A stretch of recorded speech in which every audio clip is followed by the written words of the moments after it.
It's a warm, sunny day in August 1944. Hans Eppinger is sitting in his office jotting down some notes in a well-worn book. He pushes his spectacles further up the bridge of his nose, exhales, and puts down his pen. Just a few feet away are a group of emaciated Romani people. They are his subjects, his human guinea pigs. Some of them are already close to death, so dehydrated that they're on all fours licking water that was just used to mop the floor. Suddenly, the door to their hut opens. In walks Eppinger. Pointing with his finger, he says, "You, and you. Come with me. They won't be seen again." That was the seawater torture experiment we just talked about, and as you'll see today, it was just one of many infinitely appalling experiments that happened in those camps. Number 5. Thirst. Let's finish that story we just started. Eppinger was an Austrian physicist whose name, among many others, is written in the annals of human depravity. He was employed by the Nazis during the Second World War to conduct odious experiments on human beings at the Dachau concentration camp. Eppinger used mainly Romani people, a nomadic group sometimes referred to as gypsies, a term they don't like. Back in the war, about 90 of them were chosen for the water experiments. These weren't exactly technical. The Nazis wanted to know what would happen if you deprived someone of food and drinking water and they had to survive on seawater. How long would it take to die? What would happen during the passage of death? In the war, this could happen to one of their pilots. We know the answer thanks to a survivor of those camps named Joseph Schoeffing. He watched the experiments with his own eyes, saying later the victims were so desperate they licked the floor and sucked on damp rags. The outcome was the people usually died. Prudence demanded that Schoeffing kept his mouth shut about this, with him not even showing sympathy to the victims when any German soldiers were around. He also pretended not to see anything. He later noted that he'd seen another worker in the camp take too much interest in an experiment, and for that, he was sent straight to the gas chamber. The experiment was related to how humans deal with extreme low pressure. Number 4. The Doctor of Death. The low-pressure experiments were conducted by a man often called a monster. This was Sigmund Rascher, an SS Doctor of Death, whose depravity seemed to know no limits. He'd been a pilot in the Luftwaffe, and that made him think about the effect of high altitude on pilots. The problem was, as he wrote in a letter to Nazi SS boss Heinrich Himmler, it wasn't exactly easy to get people to sign up for experiments. He wrote that he'd already tried using monkeys, but that didn't go down too well. He needed humans, he told Himmler, stating that the experiments would likely end their life. "No problem," replied Himmler. Humans he got, and during the spring and summer of 1942, he rounded up a bunch of prisoners at Dachau camp. One by one, he told them to enter a pressure chamber. Once they were in, Rascher played around with the pressure, making it so low that it corresponded with being at a very high altitude. He would then quickly change the pressure in an attempt to see what it might be like for a German pilot parachuting from a plane without any oxygen. According to reports, the people used in these experiments were mostly Poles and Russians. Some of them died and some of them survived. When Rascher told Himmler about this, the boss said if they survived, then spare them the gas chamber, just to give them life in prison. Rascher then quickly wrote back reminding Himmler who these people were. Some of those letters survived the war. Here's part of one Rascher wrote to Himmler in April 1942. "Only continuous experiments at altitudes higher than 10.5 kilometers resulted in death. These experiments showed that breathing stopped after about 30 minutes, while in 2 cases the electrocardiographically charted action of the heart continued for another 20 minutes. He said after 4 minutes the people started to wiggle and move their head around. A minute later they would cramp up in various parts of their body. Then their breathing would become rapid, and at around 10 minutes they lost consciousness. At around the 30-minute mark, the subjects would only be taking about 3 slow breaths per minute. Death came soon after." He wrote this in May of the same year. After relative recuperation from such a parachute descending test that had taken place, however, before regaining consciousness, some experimental subjects were kept underwater until they died. You can see just how little concern these people had for human life. But it gets even worse. Rascher, likely following the orders of Luftwaffe Chief Surgeon Erich Hipke, experimented on people just to see how cold you could make them. These were called the freezing experiments. They wanted to know what would happen if a German pilot survived his fall from the sky and landed in the freezing cold ocean. How best to warm someone up who had hypothermia. In a world not eclipsed by evil, you couldn't conduct such an experiment on humans. Rascher used people from the Dachau camp, this time putting prisoners in a tank of freezing cold water for up to 3 hours. Others he made stay outside in the cold weather while they were naked. Throughout their ordeal, they were monitored to see the effects of cold on the human body. One experiment was called warming up after freezing to the danger point. In a letter shown at the Nuremberg trials, Himmler gives his approval of the warming up experiments, signing off "Kind greetings, Heil Hitler." The victims were almost frozen to death and then they were warmed up. But we're not talking about being given a blanket and a steaming cup of tea. They were immersed in hot water, sometimes boiling water. This was of course a massive shock to the system, and some people subsequently died. Warming up by water was not a good way to treat people suffering from hypothermia, was the conclusion. So Himmler told Rascher to go and ask fishermen who worked in the cold North Sea what they would do. Himmler reportedly said that a fisherwoman could take her half-frozen husband into bed and revive him in that manner. After that, Romani people were frozen half to death and then placed in between 2 warm Romani women. They had to be naked, of course. The victims were monitored throughout, and if they died, odds autopsies were performed. You can see the actual reports. They state if a person is immersed in water at 5 degrees Celsius, it can usually be tolerated for an hour. When they raise the temperature to 15, the victim could tolerate the water for 4 to 5 hours. The reports also state that even after the people were taken out of the water, their temperature would continue to drop. They often died soon after, even when revival attempts were made. We now know about such things as rewarming shock and the after-drop effect, and we know you should not warm a hypothermic person up using warm water, but back then the science wasn't up to speed. The reports state that people whose body temperatures were reduced to 25 degrees Celsius and then warmed up to 28 degrees Celsius died. No number was written down as to how many died. One report just said they all died. They usually died anywhere between 53 and 106 minutes of cooling, but then those were the water experiments only. During the trials, 2 people who said they witnessed these experiments said 80 to 90% died. They said they saw only 2 people actually get through the experiment, but noted that they became mental cases as a result. Finally, the same doctor conducted what was called the blood coagulation experiments. Basically, the Nazis wanted to know if you took a pill made from beet and apopectin, would the blood clot after being shot, therefore possibly saving the life of a soldier. Again, in a normal world, you could never conduct this experiment on humans, but the Nazis simply used victims of the camps. They shot them and gave them the drug. What's even worse is sometimes they amputated people's limbs. This was an attempt to try and duplicate a person losing a limb on the battlefield due to a bomb. They made it as real as possible, removing limbs sometimes without giving the victim any kind of anesthetic. After that, they got the blood-clotting drug. In his notes, Rascher wrote, "The tests of this medicine showed no failures under most varied circumstances." This got back to Hitler himself, who was impressed with the experiment. As for what happened to the dead, it was later revealed that Rascher had a thing for human skin, using it to make handbags, gloves, slippers, saddles, pants, and other items. He sometimes sold these things to his colleagues, according to the book Medicine, Ethics, and the Third Reich. Since those reports were released to the world, scientists have said that Rascher lied in them, and there were many contradictions and inaccuracies. The Nazis also realized he lied at times. Rascher was arrested in 1944 on the order of Himmler after it was revealed he'd kidnapped 3 children. He was accused of scientific fraud and even murdering his assistant. He ended up being a prisoner himself at Dachau, and then in 1945 he was executed by firing squad. Okay, now for something very short but extremely terrifying. Number 3. Head injury. This account of one single experiment was told by a Holocaust survivor named Martin Small, who wrote that one day he and another prisoner were working at the house of a Nazi doctor named Dr. Wichmann. He said the doctor took off somewhere, so he did some looking around and at one point found himself looking into a locked room by a window outside the house. In his own words, he said, "I placed my hands on the ledge and put my face to the window. I was not prepared for what was inside, and at first sight, I could not find words to interpret what I was looking at. I put my hand to my mouth as if trying to muffle my own outburst. I nearly vomited. 60 years later, I still cannot erase the vivid, terrible image." Okay, so what was he looking at? He described seeing a young boy strapped to a chair. Above him was a mechanized hammer that struck the boy over the head every few seconds. It wasn't hard enough to break the skull, but you can only imagine what it must have felt like after, say, an hour, a day, 2 days, more. The guy said the boy was already driven mad. Not dead, but not there either. He said this same doctor had actually saved him from being killed by another Nazi, so he was surprised he was torturing a little boy in the worst kind of way. "I dropped to my knees in sickness and disgust, and I trembled," he wrote. It's hard to imagine a human doing that to another human, but of course you're about to hear something even worse. Sorry, that's just the way it's gonna be with this show. Number 2. Surgery. Surgery. It's an important thing during a time when many men are being shot to pieces on the battlefield. The best surgeons practice, of course, but who do you practice on besides victims on your own side? The answer for the Nazis was prisoners at the Ravensbrück concentration camp. Without any anesthesia at all, people had their bones removed, their nerves pulled out, their muscles plundered, all in the name of medical experimentation. The Nazis had 2 reasons for this. Firstly, they wanted to know if you remove something, how does it regenerate, if at all? Secondly, they were interested in seeing how transplants worked. They didn't seem to give a damn about making people disabled and putting them through what must have been the worst kind of pain. Just imagine being tied down and having parts of you removed. That happened to a woman 2 times, and she survived to tell the story. Her name was Jadwiga Kaminska, and she said she was a young girl and she was sent into surgery, and they did something to her that led to crippling pain. She didn't exactly know what they did, but said after she was grievously injured and suffered from infections. It's hard to say how many people were mutilated like this, but research shows there was a lot of victims trying to claim compensation after the war. There were photos too, such as the one of a Polish woman named Bogawila Babinska-Drobowska. She had a bit of her leg removed. The National Institutes of Health wrote that in all there were 27,759 known victims, made up of many nationalities, with about twice as many male victims as female victims. The people suffered all manner of injuries and many died. Reports state that some of the victims were called rabbits by the Nazis given the nature of the experiments. Some were cut deeply so it could be seen how quickly infections ensued. Sometimes the Nazis would rub dirt, cloth fibers, wood shavings, and even broken glass into the open wound. This was to accelerate the speed of infection. The victims were then given experimental drugs to see if the infection could be dealt with.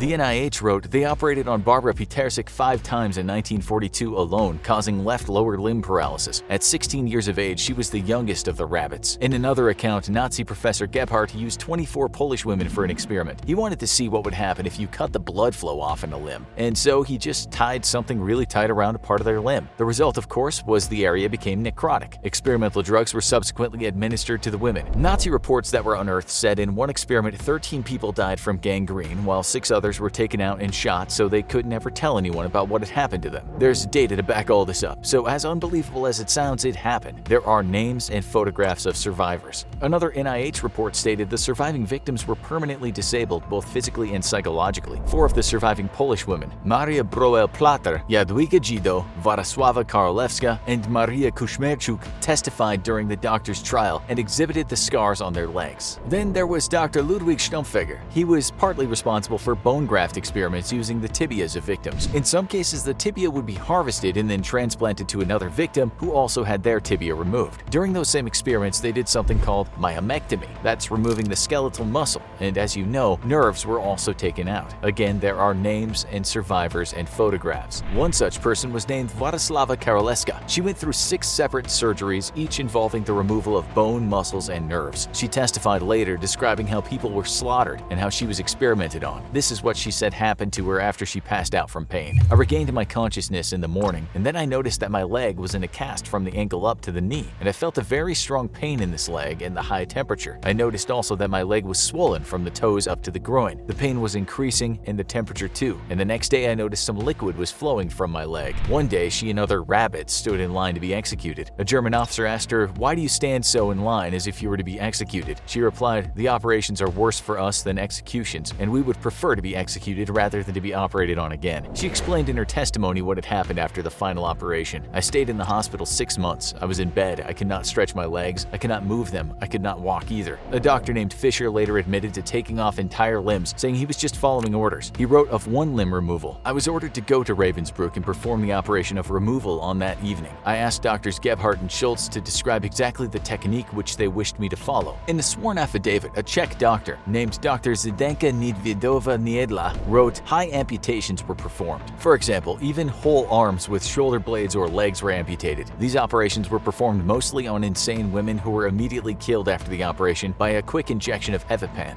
That's a kind of barbiturate that can kill in high doses." She said 11 people died or were killed during these operations, and she also stated that pain relievers weren't administered to the victims. We know this because she wrote, "After operations, no one except SS nurses were admitted to the persons operated on. Whole nights they lay without any assistance, and it was not permitted to administer sedatives even against the most intensive post-operational pains." Okay, so this is a really depressing show, but you all know the expression that history is doomed to repeat itself if we don't study it. We need to know the facts. You need to know that the Nazis purposely gave people malaria. They tested mustard gas on prisoners. They gave tetanus to others, and they conducted many awful experiments to see how people could be sterilized. They even poisoned people to the point of death or actual death, and they burned people to see how bomb blasts work out for victims. But even after hearing all that, there's one thing that sticks out. Number 1, twins. These were called the twin experiments. The Nazis were obsessed with twins, and so they captured about 1,500 sets and imprisoned them at Auschwitz. About 200 of them survived, so that's how we know what happened. They separated them so they could monitor what happened to each twin without them knowing the same was happening to their sibling. Again, they did ad hoc surgeries on them, even trying to change their eye color using dyes. This was mostly the work of doctors Josef Mengele and Karen Magnuson. The latter made it clear how she thought, writing this in 1943. "This war is not just about the preservation of the German people, but it's about the question which races and peoples should live on in the future on European soil. The Jew who enjoys life as a host in our country is our enemy, even if he does not actively engage with weapons in this fight." But why change the eye color, which was very painful, by the way? The reason was just to see if they could. One survivor said Mengele looked at her mother and saw what he said were perfect Aryan features and blue eyes, but her eyes were brown, which didn't impress the doctor. His thoughts? Try and change them. Survivor Jonah Locks said she saw Mengele remove one twin's organs without giving him any anesthetic. Others said he sometimes just killed twins by giving them injections to the heart. Mengele was obsessed with what he might have called pure blood, and so he was obsessed with twins and genetic inheritance. After all, the Nazis wanted to create a super race, partly and wrongly based on Friedrich Nietzsche's concept of the Superman. He even forced people to have sex to see what the child might look like if indeed one was born as a result of the forced encounter. A survivor later said he did this with a male pale dwarf and a Romani woman. Listen to this from a Jewish doctor who was a prisoner himself but had to work with Mengele. His name was Miklos Niesli. He said he worked on many experiments. Sometimes they just kill twins at the same time just to see if the autopsy revealed they were similar on the inside. He wrote, in Auschwitz camp, there are several hundred pairs of twins and their deaths in turn present several hundred opportunities. One twin who survived was Eva Moses Kor. She wrote that Mengele tried to make boys into girls and vice versa. In her own words, she said, he wanted to discover a way to change girls into boys and boys into girls. Many of these details I learned 40 years later, such as the twin teenage boys who had some of their private parts cut off in Mengele's quest to see if he could turn them into girls. She also said that when kids died in the camp, the doctor became very angry, but it wasn't because he was concerned for people's welfare. She wrote these deaths meant the loss of valuable guinea pigs for his medical experiments. But perhaps the worst thing, sometimes that sounds like a disgusting horror movie, was his experiment related to sewing people together. Yeah, you heard that right. Joseph Mengele tried to attach twins together in an attempt to make them conjoined. He used Romani children for this. It sounds so outrageous you could understand people thinking it's not true, but again, there's evidence. Although not much in this case. We have at least one piece of evidence, and again, it's from the twin Eva Moses Kor. We'll let her tell you in her own words what she saw. A set of gypsy twins was brought back from Mengele's lab after they were sewn back to back. Mengele had attempted to create a Siamese twin by connecting blood vessels and organs. The twins screamed day and night until gangrene set in, and after 3 days they died.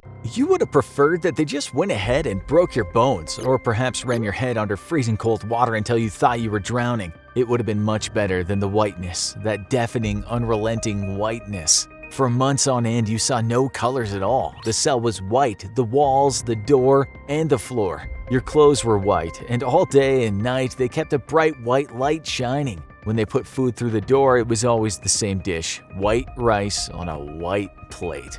Never did you hear any voices except those inside your head. If you wanted to use the bathroom, you had to slip a piece of white paper under the door, then guards wearing padded shoes would shuffle along silently to open the door, and then you could use the white bathroom.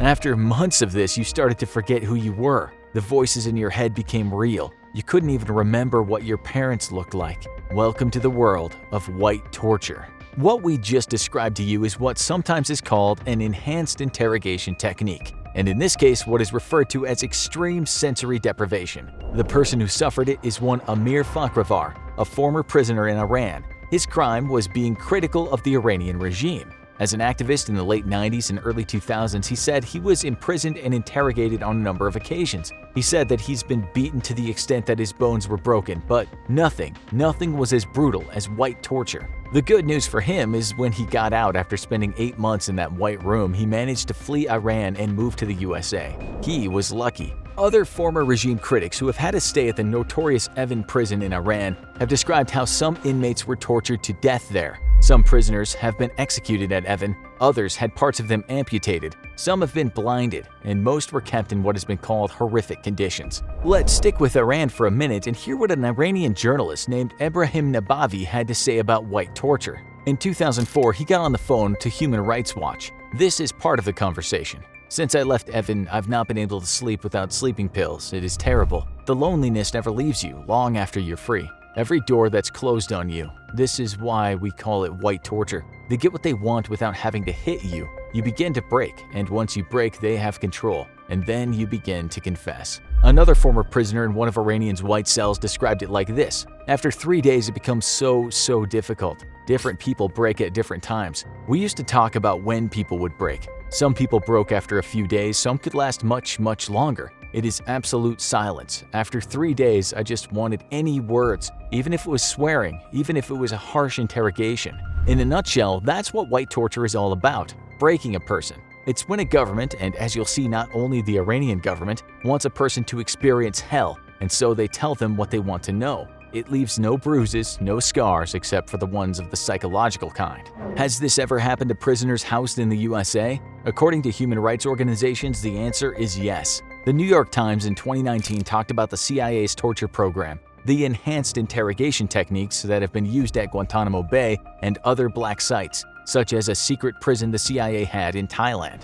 The techniques used included things such as keeping men in stress positions so they couldn't sleep for days, or waterboarding prisoners, or keeping men confined in a small box where they couldn't properly sit. The organization, called European Democratic Lawyers, wrote that interrogatory technicians working at the Guantanamo facility would sometimes take men and cover their eyes and ears. They'd then put thick gloves on the prisoners' hands and tie their feet. This kind of sensory deprivation was called a kind of white torture, but it sounds more like dark torture. Still, the outcome is the same. The prisoner begins to lose his mind. A similar thing went down at Abu Ghraib prison in Iraq, and the world got to know about this after a series of photos were released. The US Army would at times dress men in boiler suits, tie them, put masks over their mouths, and cover their eyes and ears. The result of the torture would always be a numbing of the prisoners' senses, so much so that they began to mentally unravel.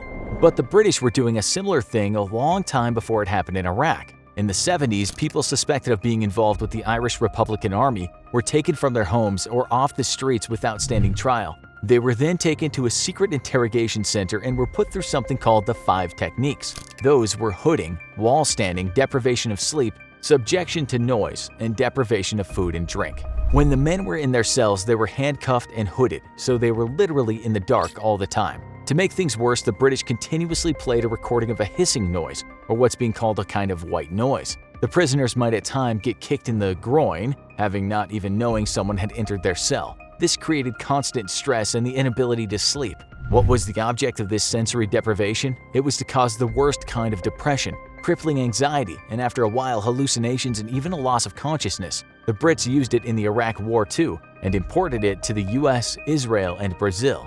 How did countries get away with this? Well, they say it's not strictly torture and more enhanced interrogation, something human rights groups have been criticizing for years. In Venezuela, the authorities have their own unique take on white torture. Underneath a building in the city of Caracas, there's a place called La Tumba, or the tomb in English. There, prisoners are kept in tiny cells that are painted white. They're not allowed any interaction with guards or other prisoners, and they can hear no sounds. All day and night, a bright light shines in their cell, and so after a while, the prisoners have no idea what time it is. Not surprisingly, there are reports of some of them trying to kill themselves. Others might suffer from vomiting, diarrhea, or hallucinations. One mother of an inmate told the media he's buried alive, practically waiting to die. Could you survive white torture? We doubt it. We doubt anyone could get through white torture without succumbing to madness. Human Rights Watch spoke to a former inmate of a place called Prison 59 in Iran. That prisoner had seen the isolation cells and had this to say about them: "I cannot imagine spending one night in those solitary cells without losing my mind." And it's not just about what happens in the white rooms, but what happens once you get out. As one former detainee in Iran said, "I went in as one person and came out another person." Imagine, you're a prisoner of war, your plane was shot down, and you've been held for so long that the days and the nights begin to blur together. You're kept in a small cell in solitary confinement, and the only times you see the sun are when you're taken out to be beaten and tortured by your captives. You don't even know if your government knows that you're still alive. Now your captors have a mission for you. They want to make a propaganda broadcast telling your country that you're being treated well and condemning the war. You need to get the message out about the truth, but you know that one wrong step could mean torture, or worse. For naval aviator Jeremiah Denton during the Vietnam War, this was reality, and he found an incredible way to communicate the truth. Jeremiah Denton was not your average prisoner of war. While many were young privates, often draftees, he was a seasoned Navy man with over 20 years of experience behind him. He'd enlisted in the Navy with World War II still raging and went on to serve as a test pilot, a flight instructor, and a commanding officer of an attack squadron. He even revolutionized the Navy's nuclear war tactics at the height of the Cold War in 1957, pioneering the haystack concept that made it easier to hide aircraft carriers from enemy planes. But none of that prepared him for the harrowing ordeal that awaited him when he was shot down over North Vietnam. It was July 18, 1965, and Commander Denton was leading the U.S. 6th Fleet into battle. They launched from the USS Independence in the South China Sea and flew into North Vietnam. By his side was his navigator, Lieutenant Bill Schutte. Their bombing raid quickly spiraled out of control as anti-aircraft guns fired on them. Hit multiple times, their plane began spiraling down toward the guns below. With only seconds to react, they hit the eject buttons on their seats and parachuted into enemy territory. They landed in the village of Thanh Hoa near Hanoi and soon found themselves surrounded by enemy soldiers. Outmanned and outgunned, they had no choice but to surrender, and Jeremiah Denton became one of the highest-ranking prisoners of war in the Vietnam War. Denton and Schutte were held in the notorious prison camp known as the Zoo, one of the most feared prisons in the war zone. From the beginning, conditions were designed to break them down and get the prisoners to share information on U.S. military operations. Denton was held in solitary confinement, often in darkness. Prisoners were regularly shackled with leg irons and beaten with bamboo poles and rubber whips. Denton would be frequently interrogated by his captors but stayed steadfast. He'd give them nothing but his name, rank, and serial number, as he'd been taught in military training. Denton's resistance in the face of the abuse gave courage to his fellow captives, and he quickly became a leader among the other American POWs. Increasingly frustrated, the North Vietnamese prison guards decided on a show of force to break their captives down. They would hold a press conference, where the captured soldiers would be used as propaganda against their own country, and the stubborn Commander Denton would be the star attraction. It was May 2, 1966, when Denton and several of his fellow soldiers were hauled out of their cells and brought before a visiting Japanese reporter, who asked them questions about their treatment. The North Vietnamese soldiers were on site, watching their every word. The reporter prodded Denton to give his opinion on his government's actions, but Denton defied his captors and stated that he stood with the United States. He knew the interview was drawing to a close and would likely face more torture for his defiance.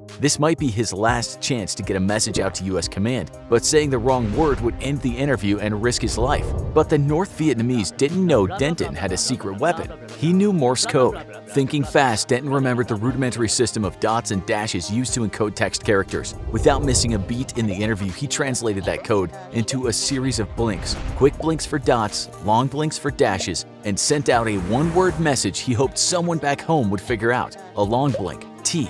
3 long blinks, O. A short blink, a long blink, and a short blink, R. A long blink, T. 2 short blinks followed by a long blink, U. A short blink, a long blink, and a short blink, R. A short blink, E. Torture. This was the first communication from the prisoners of war to the world that they were being tortured, and Denton was lucky that his captors did not figure out what he was doing. The message was broadcast across the world, and U.S. Navy personnel quickly figured it out. The word was out and pressure was mounting around the world for the release or better treatment of the prisoners of war, but the hard times were just beginning for Jeremiah Denton. His defiance during the interviews was harshly punished, but he remained steadfast against the abuse by the guards. Extended sessions of solitary confinement became more common, and he was transferred from one notorious prison to another. 2 months after his interview, he and his men were forced to participate in the infamous Hanoi March, where dozens of POWs were marched through the streets of Hanoi. They were met with thousands of enraged Vietnamese civilians who pelted them with bottles and stones and beat them with sticks. Denton and his men barely escaped with their lives. The Hanoi March was filmed by European journalists and added to the mounting outrage against the North Vietnamese. Under global pressure, the torture stopped. Denton spent years more in prison, but he and his fellow men didn't have to fear extreme abuse every day. He didn't know his blinked message had gotten out until February 12, 1973. After almost 8 years in prison, Denton and Schutte were released as part of Operation Homecoming, the release of POWs that ended the Vietnam War. As a reward for his heroic conduct during years in captivity, he was promoted to the rank of Rear Admiral. Jeremiah Denton would go on to wear many hats in his post-captivity career. He would be the Commandant of the Armed Forces Staff College and a Special Assistant to the Chief of Naval Education. He would serve a term as Senator from Alabama and write a memoir, When Hell Was in Session, that would be turned into a TV movie. But he would always be remembered best as the iron-jawed prisoner of war, who with 7 letters and 15 blinks exposed the truth about the torture of American captives to the world. Back during the ancient world and the Middle Ages, the ship represented the pinnacle of the military. The ship was a sacred thing, and as time went by, it was those who ruled the waves that became the most powerful nations. But during the Age of Discovery, when ships were discovering new worlds and crossing vast oceans, life was tough for sailors. The Age of Discovery was also an era of mutiny. When an aggrieved crew turned against their captain, all hell could break loose, and there was nowhere to hide. That's why some particularly horrifying punishments were reserved for out-of-control sailors. Welcome to Keelhauling. Our viewers have likely seen the movies that depict mutinies on ships or sailors that no longer follow commands. For their transgression, the punishment had to be quite severe, because when you're in the middle of the ocean, you just can't afford to let things slide. On the other hand, if a captain is too stern, this might create a conspiracy to take him out, and that's what we call mutiny. Maybe the most well-known of those was the mutiny on the Bounty. A captain had to be hard but fair, lest he lose the respect of his crew. The most common types of punishment then were not keel hauling, which could be said to be the most severe form. It was most likely that the offending sailor would receive some strokes of the cane, or worse, the whip. He might simply be tied to the mast and left to think about what he'd done. But let's say a sailor had been part of a mutiny, and that mutiny had failed. Or what if the villains of the seas, the pirates, had wanted to come down hard on someone? What was the worst thing they could do? Well, they might be hanged, but it was a particularly painful type of hanging because rather than being dropped, the person would be pulled up while his head was on the noose. He would be run up something called the yardum. which was part of the timber cross-section of the mast from where the sails are set. There was a case of hanging by the yardarm in 1860 that happened to the Royal Marine John Dallinger on the HMS Levin. There was also cases where men were thrown overboard, but in one infamous instance of this happening, the men hadn't committed a crime. The crime was against them. It's now known as the Zong Massacre, and 130 slaves were thrown overboard a British ship. And then there's the punishment you might have all heard of from reading books or watching movies about pirates, and that's the ghastly treatment that involved having a man to walk the plank and into the ocean. Despite this being the most recognizable punishment in the era of pirates, it's mostly a thing of fiction. There have been some recorded instances, such as a mutineer in the 18th century confessing that he had made his officers walk the plank while blindfolded, but the details are sketchy on this, and many believe that it never happened. There are some instances that sound true and were reported in the newspapers of the day, but walking the plank was certainly a rare thing to happen. So now we come to keelhauling, which definitely did happen and you might argue was a worse punishment than any of the above. The keel of the ship is like the backbone of the ship. It's the bottom part. When someone is hauled under the keel, this is called keel hauling. That person might have been hauled with ropes from one side of the ship to the other, or even worse, dragged the entire length of the ship from what are called the bow and the stern. As you can imagine, this would be rather unpleasant, to say the least. You might think, well, if the operation was short enough, at least you could hold your breath and make it to the other side. You might then dry yourself off, issue some apologies, and be back to work. That wasn't really the case though, because being bashed up against the ship was a painful affair. There was a good chance bones would be broken or a head injury could mean the person was pulled up dead. It was actually quite an extreme form of punishment because the ships are generally not smooth on the surface of the hull, the part of the ship that floats in the water. These wooden ships' hulls were covered in barnacles, which are those ultra-sharp crustaceans that stick to things. We are sure some of you have experienced slipping on a rock and being cut by these razor-sharp things. Now imagine your body being hauled against them with pressure. The keel-hauled man would be shredded all over his body and he might come out looking like a victim of Freddy Krueger. It was a fate worse than marooning, which is when pirates just left people to die on a deserted island. Jokingly, some pirates called this making someone the governor of an island. Back to keel hauling. Sometimes weight was placed on the man so the people pulling him had more control of the movement of his body. There was an upside and a downside to this. He might have actually missed all those sharp barnacles if he went low enough, but he might also have drowned. This punishment was rare to say the least, but there have been depictions of it in paintings going back to ancient times and the Middle Ages. There is this picture that was sketched sometime in the 15th or 16th century England. It was discussed in 1880 in British Parliament when one politician asked the Secretary to Admiralty about an instance of keel hauling that had been reported in Italian newspapers. It allegedly happened on the HMS Alexandra, but the Navy denied it had ever happened. There is also a well-known painting that's called The Keel Hauling of the Ship's Surgeon of Admiral Jan van Ness. The event happened on a stationary ship in front of many spectators, but it seems the punishment was never supposed to kill the offender, but only act as a warning to others who thought about not towing the line. Pun intended. That expression is a reference from the Navy. Historians have written that keel hauling did happen in the Dutch Navy. They described as we have, saying that the man was lowered on pulleys and ropes into the water and weights were attached to him. He was then pulled back up the other side of the ship. Although it's also written that he might have been given some time to get his breath back, and then it started again. This was apparently much more severe in the winter when the water was freezing cold, and severe injury could happen due to the man hitting his head. It wasn't supposed to be a death sentence though. In the case of this keel hauling, it was under the command of a 17th century Dutch admiral named Jan Janse van Ness. We just can't find any resource that tells us what the guilty surgeon had done to deserve this wicked treatment. Keel hauling is described in a book called A Relation of Two Several Voyages Made into the East Indies that was published in 1700. Again, it's the Dutch that did it. Here's an excerpt from that book. He that strikes an officer or master of the ship is without hopes of pardon to be thrown into the sea, fastened by a rope, with which he is thrown in on one side of the ship, and drawn up again on the other. And so 3 times together he is drawn round the keel of the ship, in the doing of which, if they should chance not to allow rope enough to let him sink below the keel, the malefactor might have his brains knocked out. It sounds like the lower the man sank, the better his chances were of keeping his head intact and not being sliced by barnacles. There are other cases of keel hauling that were described in the journal of Dutch admiral named Maarten Harpenschroen Tromp. In 1639, he described something similar to the above. In the 18th century, a piece of writing by an Englishman said the English don't do it, but the French do. One instance is described when a French sailor went around the ship 5 times. It was published in November of 1869 in a publication called Onward magazine. The person who witnessed this and wrote about it said the sailor had injuries of the most serious nature, or death itself.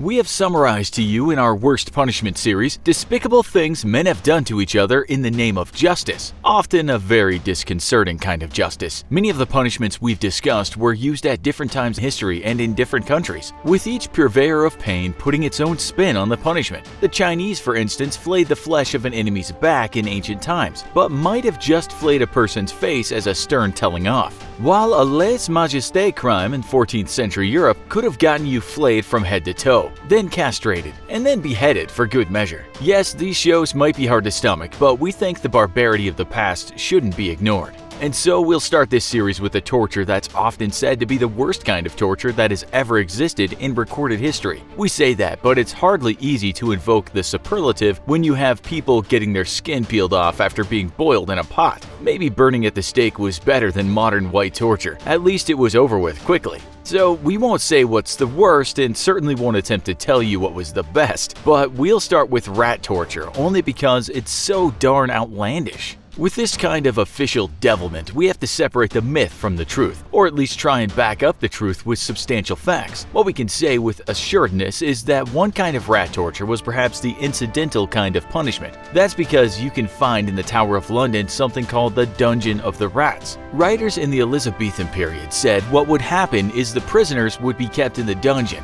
and when the River Thames rolled in, the water would spill into the cell. Prisoners were less than fond of this time, as the water would bring rats with it, and those rats would occasionally gnaw on the prisoner's flesh. We assume the guards knew this was happening. Maybe this was better than being locked into a tiny cell called Little Ease, because the prisoners in this place had to stay for a long time, crouched in a painful position. It could have been worse. After a stint with the rats, you might have gotten sent to the rack. We're told in the 17th century, though, those bloodthirsty English elites cleaned up their act a little bit. Okay, now it gets even worse. We'll talk about the ultimate rat torture, or perhaps the ultimate rat tortures. The book The Rise of the Dutch Republic, A History, Volume 1, by John Lothrop Motley, is considered a classic book. In this book, it's written that during the Dutch revolt against the Spanish Habsburgs in the 16th and 17th centuries, the master torturer and leader, Diederik Sonnet, was found of doing the worst kind of thing imaginable, with a pack of vermin.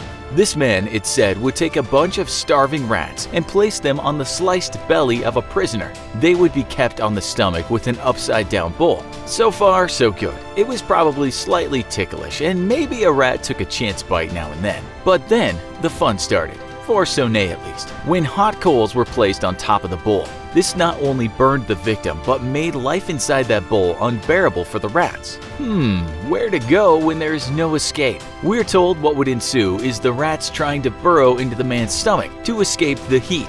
We're not sure though how far the rats got, or if this was a torture until death, or if it was only a way of extracting information from a prisoner. You can be sure the prisoner didn't hold much back if that was the case. The website The Torture Museum, which is hardly a barrel of laughs, tells us this. This method was very effective in terms of interrogation, and the offender would feel a powerful combination of disgust, fear, and pain. Often he would confess without waiting for the rodents to dig their holes. A similar kind of torture appeared in Season 2 of Game of Thrones, but the pottery bowl was replaced with a metal bucket. We're also told in many parts of medieval Europe you might have found something similar, but the rats would be placed in a cage on a prisoner's stomach, and the opening in the belly would not be easy enough for the rats to start eating away at the insides. The problem with this is we cannot find any sources citing historical examples of when this happened. But if you consider that Europeans back then had head crushers, breaking wheels, knee splitters, and the utterly horrific Judas cradle, it doesn't take a stretch of the imagination to believe someone might have said at one point in the past something similar to, "Hey Everett, how about we make a load of hungry rats eat his insides?" You might have heard his coworker reply, "Oh Jeffrey, that's a great idea." Do you know where we can find a small cage and a bag of rats? As you well know, if you want to find creative kinds of tortures, just read about ancient Rome. Oh, the things they did with animals there. Imagine being sentenced to death by being sat on by an elephant, and to make it worse, in front of a cheering crowd. Or what about being sewn into a donkey? But we're also told that Emperor Nero was particularly fond of having animals burrow into people. Some sources tell us that an animal such as a cat, a dog, a small one we presume, or indeed a rat or rats, would be placed in a cauldron. That cauldron was heated until the crazed animal would do anything to get out. Unfortunately for some people, the only way out was a person's stomach that was placed next to an opening in the pot. We're told by other sources that there was another Roman spin on rat torture, and this was simply emptying lots of starved rats into a barrel where a man was waiting. The ravenous rats would get to work, and the more blood and flesh that came off, the easier it was to eat him. When the rats were full, more starving rats would be poured into the barrel. We imagine this would go on until there was nothing left of the poor man. The Torture Museum tells us that later in India, there was a similar interrogation technique in which a man would be forced to wear rat pants. These were pants with lots of space in the groin area, but not much down the legs. The hungry rats would feast on the crown jewels until the suspect was willing to talk. While such torture we would like to hope is a thing of the past, it's said that rat torture was actually a thing not that long ago. During Brazil's military dictatorship days from 1964 to 1985, it's said scores of people, or dissidents, were subjected to horrific torture. While detractors often seem to have a knack at making folks disappear, we're told in Brazil in those days they were also brutally tortured. The strange thing is, The Guardian wrote in 2014 that many of these Brazilian military men went to the UK to learn better torture techniques. But what they learned there was that psychological torture works best because it can make a prisoner slowly spill more beans. But this wasn't anywhere near as gruesome as the torture we've so far talked about, in that the torturer would use rats or snakes or even crocodiles just to scare prisoners. We guess just being covered in rats or having a croc for a cellmate is scary enough. Maybe those Brits were onto something.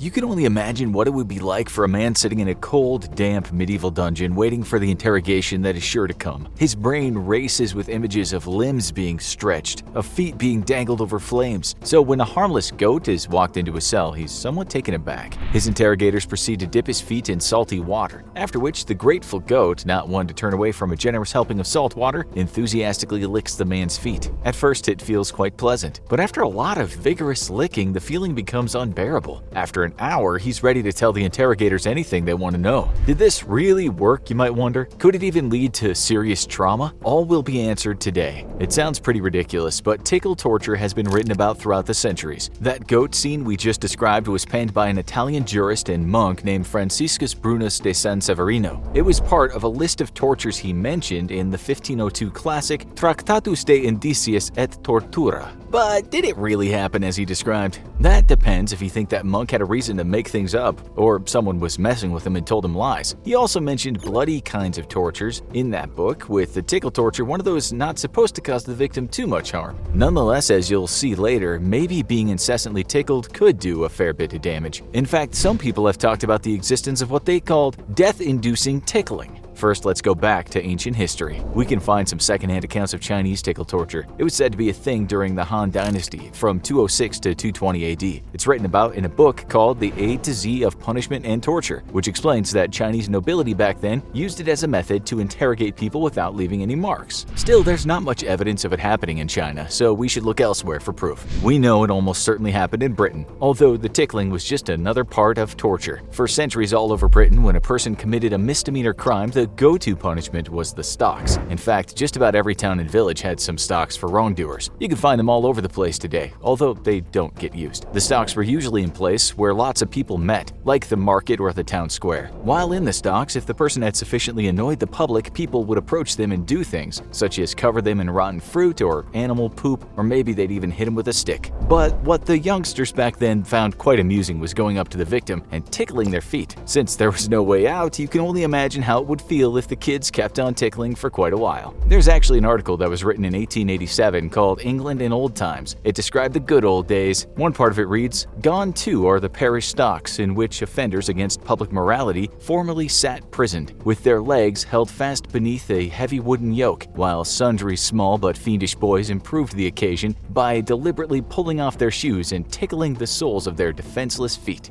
In fact, it seems tickling folks in the stocks was quite common. In 2016, a town councillor in England named David Bretherton made waves when he suggested using the town's stocks again, although not for what you might think. In an interview, he said sometimes what they used to do was take off their shoe and tickle them with a feather. Perhaps for charity, we could do something like that. Get people in the stocks and have others donate money for the time they last while having their feet tickled. So yeah, it was done in the UK, but not for the life of us can we find a reported case of death by tickling. Still, there is no doubt a darker side of tickling. It's reported that in ancient Japan, there was a practice called kuseguri-zume. This translates as merciless tickling. Yet again though, there's not much evidence other than one book which describes the act. Still, there's plenty of evidence that suggests tickling could definitely be called merciless. We know this in part because of a guy named Heinz Heger. In 1940, he was sent to the Sachsenhausen concentration camp and was later transferred to Flossenburg concentration camp. In 1945, American troops liberated the camp. Mr. Heger had kept a journal throughout his ordeal, with the last entry titled Amerikaner gekommen. This means Americans came. Those journal notes of his later became a book called The Men with the Pink Triangle. Pink was a reference to his and others' homosexuality. In that book, he describes how Nazi soldiers would torture camp inmates by tickling them. We'll let him describe in his own words what it was like, just to prove to you that being tickled against your will is not very nice at all. This is what he wrote. The first game that the SS sergeant and his men played was to tickle their victim with goose feathers on the soles of his feet, between his legs, in the armpits, and on other parts of his naked body. At first, the prisoner forced himself to keep silent, while his eyes twitched in fear and torment from one SS man to the other. Then he could not restrain himself, and finally he broke out in a high-pitched laughter that very soon turned into a cry of pain, while the tears ran down his face and his body twisted against his chains. When the ordeal was over and the soldiers left the hut, Hager said the victim sobbed for a while. Then there was a book written by a professor in the US named Vernon Wyhe. He investigated many of the terrible things that go on behind closed doors in families. We've all been tickled by an older brother or cousin, and it's just been funny, but at times people have taken tickling too far. There's a point when tickling is far from friendly. During his research, Wyhe discovered that tickling had indeed been a kind of torture in many of his interviewees' lives. It was reported that sometimes when it went for too long, it led to the person losing control of their bladder. Others reported that they couldn't breathe, while Wyhe wrote that tickling could also lead to a loss of consciousness. In 2013, German scientists wanted to know why tickling could be very unpleasant. Using MRIs of a brain, they discovered that tickling stimulated the same part of the brain that goes off when a person thinks pain is on the way. When you tickle yourself, your brain knows exactly what's coming, which is the reason you can't tickle yourself like someone else can. Imagine a small insect crawling over you. It tickles and you brush it off. That's a positive thing because some small insects can do nasty things to your body. Your brain receives messages from your nerves, and it's a good thing in evolutionary terms. It's just not good when you have too much of this feeling. It becomes an overload of sensations. In fact, scientists have talked about two types of tickling. One is nysmesis and the other is gargalesis. The former is the light tickling that might make you laugh, and the other is the heavier kind of tickling which might make you hate your older sister for a few minutes. It's this constant heavy tickling that becomes a kind of torture. You only have to imagine what it would feel like if the tickler did it for a long time and you had no option but to take it. But we guess even the light kind of tickling would be terrible if someone had to endure long periods of it. There's a book by a Jesuit priest named Tomasz Wojciechowski. In it, he describes how the communist Polish security forces after World War II used tickling when they interrogated certain people. Part of the text translated from Polish reads, "On the second floor of barrack number 10 through the whole week, 1st through 7th of May 1951, almost constantly, day and night, a laughter of a tickle-tortured woman who begged to stop tormenting her. Apparently even the neighbors complained about the noise." Then there was the story of a hospital attendant named Frank A. Sanders. His story was reported by the New York Times on September 6, 1903. It was said that while this guy worked at the Hudson River State Hospital, he amused himself by tickling the feet of a restrained patient. Still, this is a far cry from death-induced tickling. Does such a thing actually exist? We found a parenting website that said there are documented cases in which unrelenting tickling has resulted in death, but no documented cases were provided by the writer to back it up. Of course, excessive tickling of someone who is already frail would be a very bad idea, but death by tickling alone in a perfectly healthy adult, we doubt it would happen. People have in the past been reported as dying from laughter, but the strain on your body and underlying symptoms no doubt played a part in the deaths. Still, as you guys have seen today, tickling is no laughing matter when it's against our will and goes on for too long. Some people, of course, pay to have that done to themselves, but that's another story.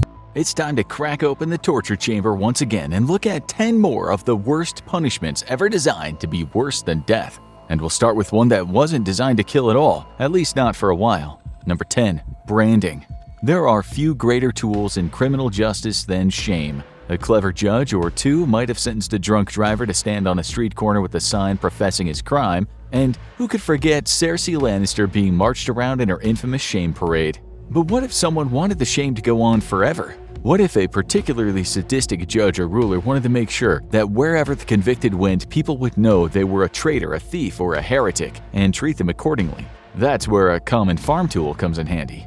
Branding has a simple use in most farms to ensure everyone knows who cattle belongs to if it gets loose. A few seconds with a hot iron, some loud mooing, and the farmer's property is secure. But it wasn't limited to that. During the time of slavery, sadistic owners would do the same thing for the same reason, to make sure everyone knew their slave was their property. And in the past, criminals would be given a brand to make sure everyone knew their guilt, and often the specifics of the crime. In the 16th century, those deemed heretics against the Catholic Church were branded with a cross. And in the New World, the torture got more specific. Branding was commonly used in early North American colonies to mark those deemed trouble, and you would literally get a scarlet letter. People convicted of adultery got the letter A, burglars and blasphemers got B, which might lead to some explanation, and those guilty of public drunkenness got the letter D, which seemed rather harsh for a night of partying. With no way to hide the scar, for the rest of your life you'd be marked as a criminal and treated accordingly, which could mean being excluded from polite society, or in some cases it might mean being sought out for a wild night.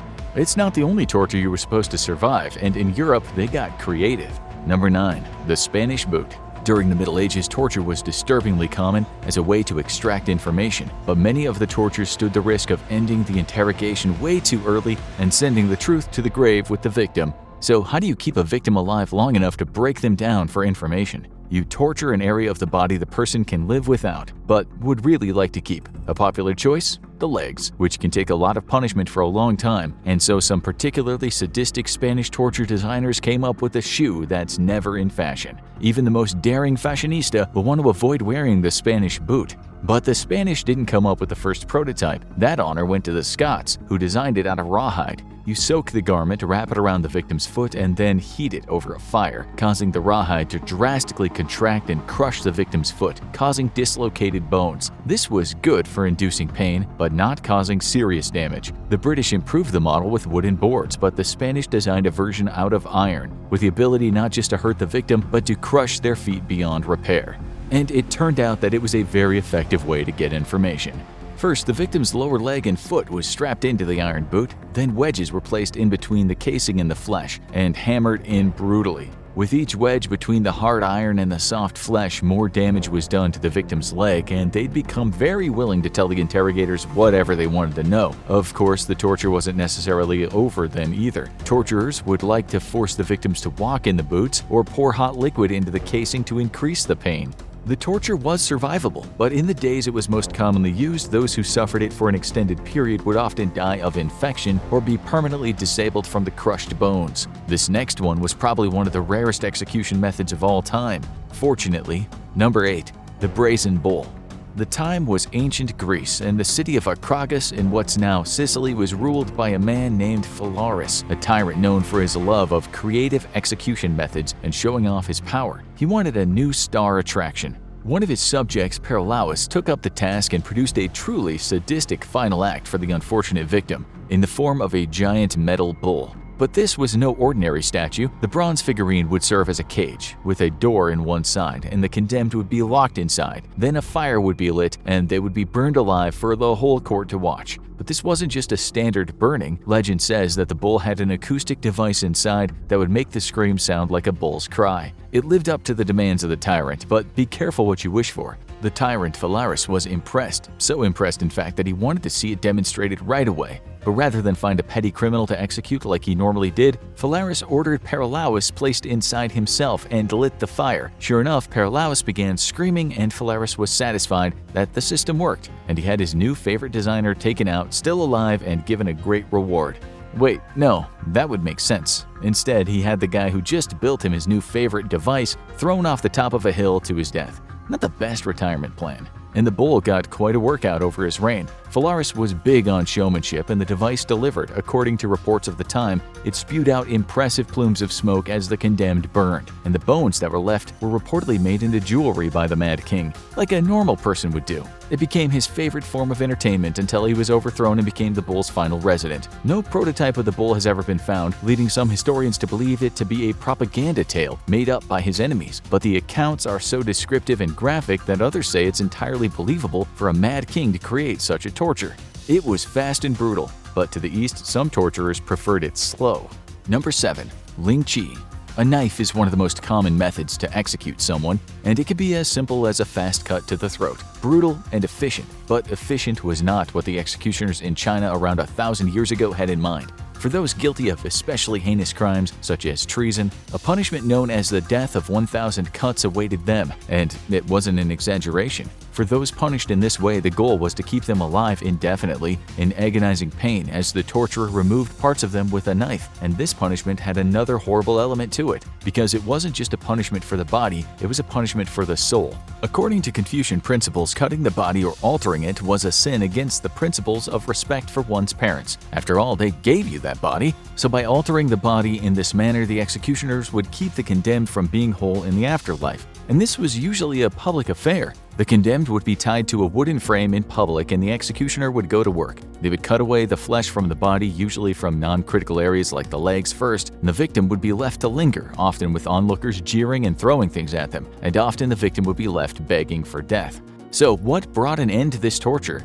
How long it went on depended on how bad the crime was and how sadistic the executioner was. Some would rather quickly take pity on the convict and cut their throat after only a day of torture, while others could keep their victims alive for weeks. And as usual, hello, Madame Guillotine, an execution weapon invented for the worst of the worst, soon spiraled out of control. It was intended for treason, but soon emperors started using it against anyone they wanted to make an example of. Soon, even the family members of their political enemies could be subjugated to the torture. People started getting horrified, and eventually the practice was outlawed, but not before it became one of the most iconic and disturbing visuals out of Imperial China. It wasn't the only horrible punishment that took it slow.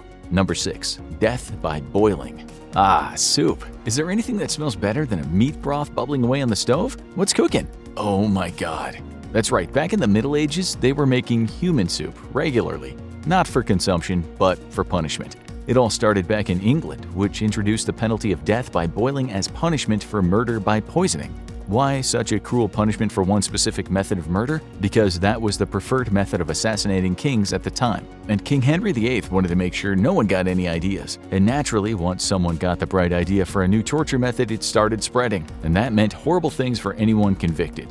It was one of the simplest execution methods around. All you needed was a large cauldron and a bunch of rope to keep the condemned from getting free. Oh, and a liquid. Water was the most common, but oil, tar, or tallow burned hotter and faster and created a more dramatic show. The restrained convict would be placed into the cauldron, the liquid would be poured in, and the flame underneath it would be lit as the water slowly started boiling. And this could take a while, and the convict would not die immediately. Remember what they say about frogs in boiling pots? If the bath was water, it would just start like a sauna. If it was a stickier substance, it would get a lot more unpleasant a lot faster. But one way or another, eventually the liquid would get so hot that it would start burning the skin of the condemned, putting them in agonizing pain. Breathing in the boiling steam would start to scald their lungs, and the body would dehydrate quickly. What would eventually kill them? Probably the shock from the damage done to their body, which would make them pass out and drown in the horrible stew.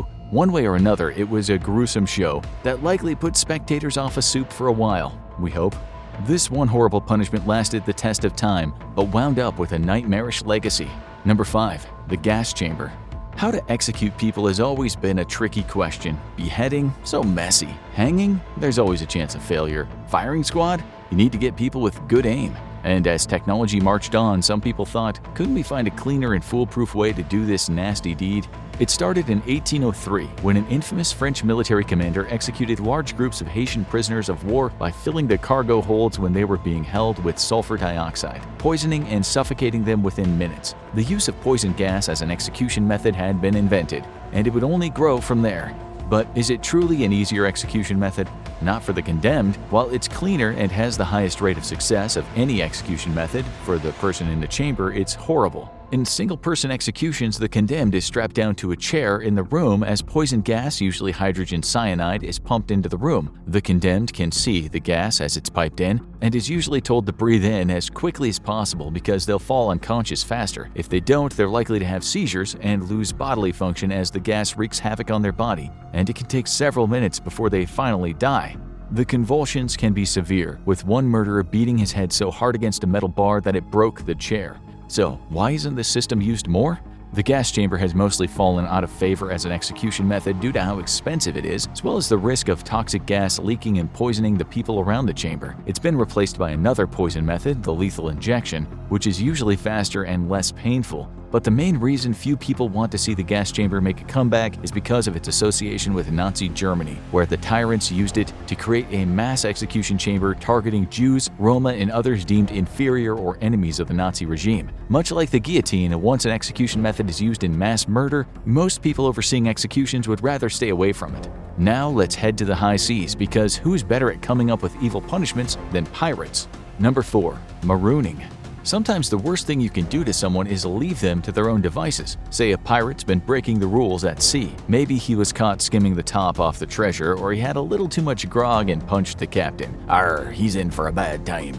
After locking him in the brig, the captain eventually takes him out as the ship hits land, leads him off the ship to a desert island, and leaves him there to fend for himself. He's just been marooned, and this punishment often amounted to an extended and painful death sentence depending on where he's been stranded, and more thought was often put into this than expected. The island was little more than a slip of land bobbing in the water with nowhere to get shade, nowhere to get food, and no fresh water in sight. The sun beat down endlessly. The water would just make you more thirsty, and there's little hope of rescue. The captain would often give the mutinous pirate some items, a water jug, some food, and a loaded pistol. What that pistol would be used for was entirely up to the pirate. The situation wasn't entirely hopeless. Another ship could come by, but in most cases the marooned pirate would only last days at most. Of course, this was not always the case. Sometimes the pirates would drop the exiled sailor onto a larger island, one with shelter, inland springs, and coconuts and animals. This often came down to the luck of the draw, whichever island the ship came upon first. In this case, a determined marooned pirate could carve out a hard but sustainable life for themselves, hunting, foraging, and building themselves a shelter. Some could last years there until another ship came upon the island, maybe searching for treasure or goods, or maybe dropping off their own mutineer. And if any other ship picked up that survivor, they would likely have a very determined new recruit with a specific pirate captain he would love to declare war on, which is why many pirate captains did not take that chance. Number 3. Walking the plank. It's probably the most iconic image in media of pirates. Someone crossed the captain, maybe a mutineer or a pirate who failed his mission. Maybe the pirates captured a notorious enemy of theirs. One way or another, it's time to walk the plank. As execution methods go, this one's simple as it comes. The condemned is bound and forced to walk on a wooden plank outside the ship. Why would anyone actually take this walk? Because on the other side, the captain's usually brandishing a sword. There's nowhere to go except take that long walk off a short plank and into the water below. So, should all pirates just learn to swim? Well, it's not that simple, and walking the plank was usually a much more direct form of execution than marooning. For one thing, the captive's arms are bound to keep them from fighting back, and also to keep them from swimming. If they do manage to get their arms loose and not drown immediately, they're still in turbulent ocean water, quite possibly surrounded by sharks and other predatory animals, and there's still the risk of the ship getting moving and running right over them. If all this goes right and the plank walker survives, they're still stranded in the middle of the ocean, bobbing on the waves with no food or fresh water around. So, how often did this actually happen? If you look at the media, you probably think pirates made people walk the plank on a daily basis. It did happen in real life, but it seems to be reserved for extreme situations. The first event was actually a group of mutineers forcing their officers to walk the plank in the 1760s, and slave ships often did it to their captives. It seemed to be the habit of particularly sadistic pirates, but the visual caught on. In reality, pirates would definitely be hesitant to do it for minor offenses. After all, when running a large ship on a long-range course, every crew member matters, and even captives can be put to work. There's always the threat of the plank to keep them in line. But it may not be the most sadistic seafaring punishment. Number 2. Keelhauling. It was maybe the cruelest fate dealt out by sea captains, and surprisingly, it wasn't the pirates who were doing it. Dating back to the time of ancient Greece, it was dealt out by the reputable sea captains. Mutineers, thieves, and pirates were subject to this punishment, which began by tying a line to the sailor's waist. The line was looped below the vessel, and the sailor was then taken and thrown overboard. The sailor would then be dragged below the ship's keel with the massive vessel bearing down on them and pushing them under the water. But this was so much more than just the world's worst case of waterboarding. While not technically a death sentence, there were many ways it could go badly for the sailor. For one thing, if the ship was moving too slowly, it would drown them before they arrived at the other side and were picked out of the water. Moving their head the wrong way at the wrong time could result in the ship's hull crushing their head and killing them instantly. But the worst part was what lurked under the ship's hull. Barnacles, the small sea creatures attached to the bottom of the ship over the years, giving it a jagged texture. This would often cut the back of the unfortunate sailor to shreds, not only causing agonizing pain, but exposing them to a potentially fatal infection. And while it isn't the most famous punishment of the seas, it might be the harshest. The most famous example of this punishment probably came in Mutiny on the Bounty, where the infamous Captain Blight keelhauls a sailor and causes him to die, which later leads to him being overthrown. However, this was a fictional creation. The only crew members to die on Blight's ship died of natural causes. However, there is ample evidence to suggest that this was a common punishment in the Dutch Navy. Most reports are that it wasn't intended to be a fatal punishment and was considered equivalent to flogging, which indicates that the captains may have overestimated just how hardy the average sailor was. But nothing topped this evil punishment, and it's back to medieval England. Number 1. Hanged, drawn, and quartered. No surprise, there's no greater crime in most societies than high treason, probably because it threatens the safety of those in power, and they have the power to pass laws giving those who consider it something to fear. And in the year 1352, the current monarch passed a law creating a new punishment for those betraying him. One that wasn't just an execution, it was a spectacle designed to destroy the culprit in full view of the entire community, with each part of their execution being worse than the last. Those sentenced to being hung, drawn, and quartered might just beg for death. First, the convicted traitor is tied to a wooden board, which is then tied to the back of a horse. The horse is then ridden through town, dragging the condemned to their final execution place, often as jeering onlookers throw things at them along the route. They're then taken to the gallows and hung, but not in such a way that'll break their neck. They're nearly strangled to the point of death, and then cut down. And that's when the torment truly begins. First, they're castrated, then they're disemboweled, beheaded, and their body is cut into 4 parts. At some point along the way, they die. But don't let that stop the execution party. This used to be reserved for the worst of the worst, but that wasn't always the case. Another variant for this sadistic punishment was simply quartering, and all you needed was a rope and 4 horses. The condemned would have their limbs tied to the 4 horses, with each one attached to a different horse. The horses would then be spooked, often by firing a gun or a firework into the air, and the horses would bolt. As they did, the horses would suddenly and brutally pull the limbs off the condemned, often ripping them clean off. Rather than a formal execution for treason, this was often an informal punishment for horse thieves, not approved of by the legal authorities, if there were any, but they certainly weren't going to interfere.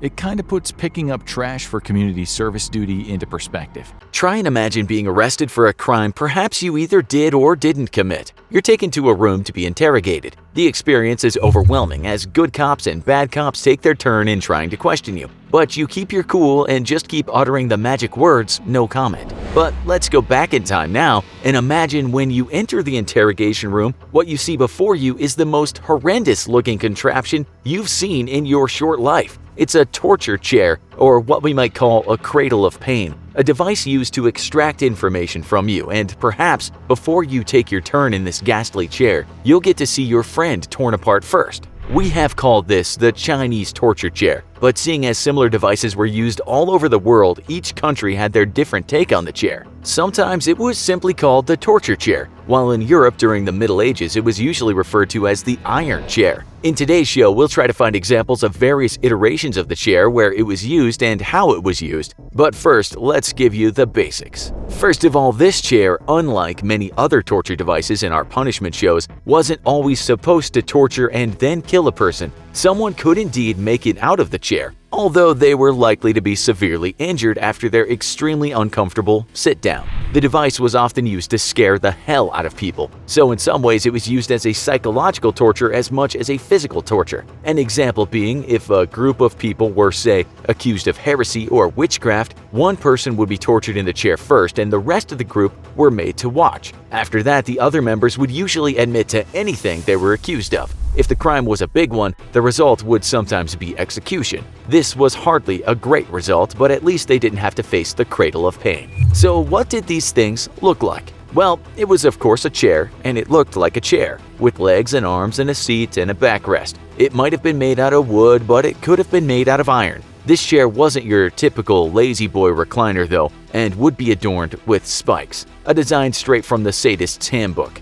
They might be as many as 1,500 spikes all over the thing, on the arms, on the seat, on the backrest. Some of the spikes might not immediately puncture the skin, but if the person was tied tighter to the chair during the interrogation, the spikes would pierce flesh and soon the person would be oozing blood all over their body. To make things even worse, sometimes fire or hot coals would be put underneath the chair, and slowly the accused would feel unbearable pain as they were essentially cooked. It seems to have been used until the late 1800s in Europe, and the crimes allegedly committed that might warrant the torture chair might be as bad as murder, but could have been witchcraft or even adultery. Yep, imagine cheating on your spouse and finding yourself strapped to a torture chair. That would surely cut down on adultery in this day and age, although we would think human rights organizations might have something to say about it. The Chinese had a slightly different version of the torture chair with far fewer spikes. Their chair was used from the 1700s to around 1900, and it consisted of mainly 12 large spikes or blades around the device. If they did not comply, their bodies would be fastened tighter to the chair and pain would ensue.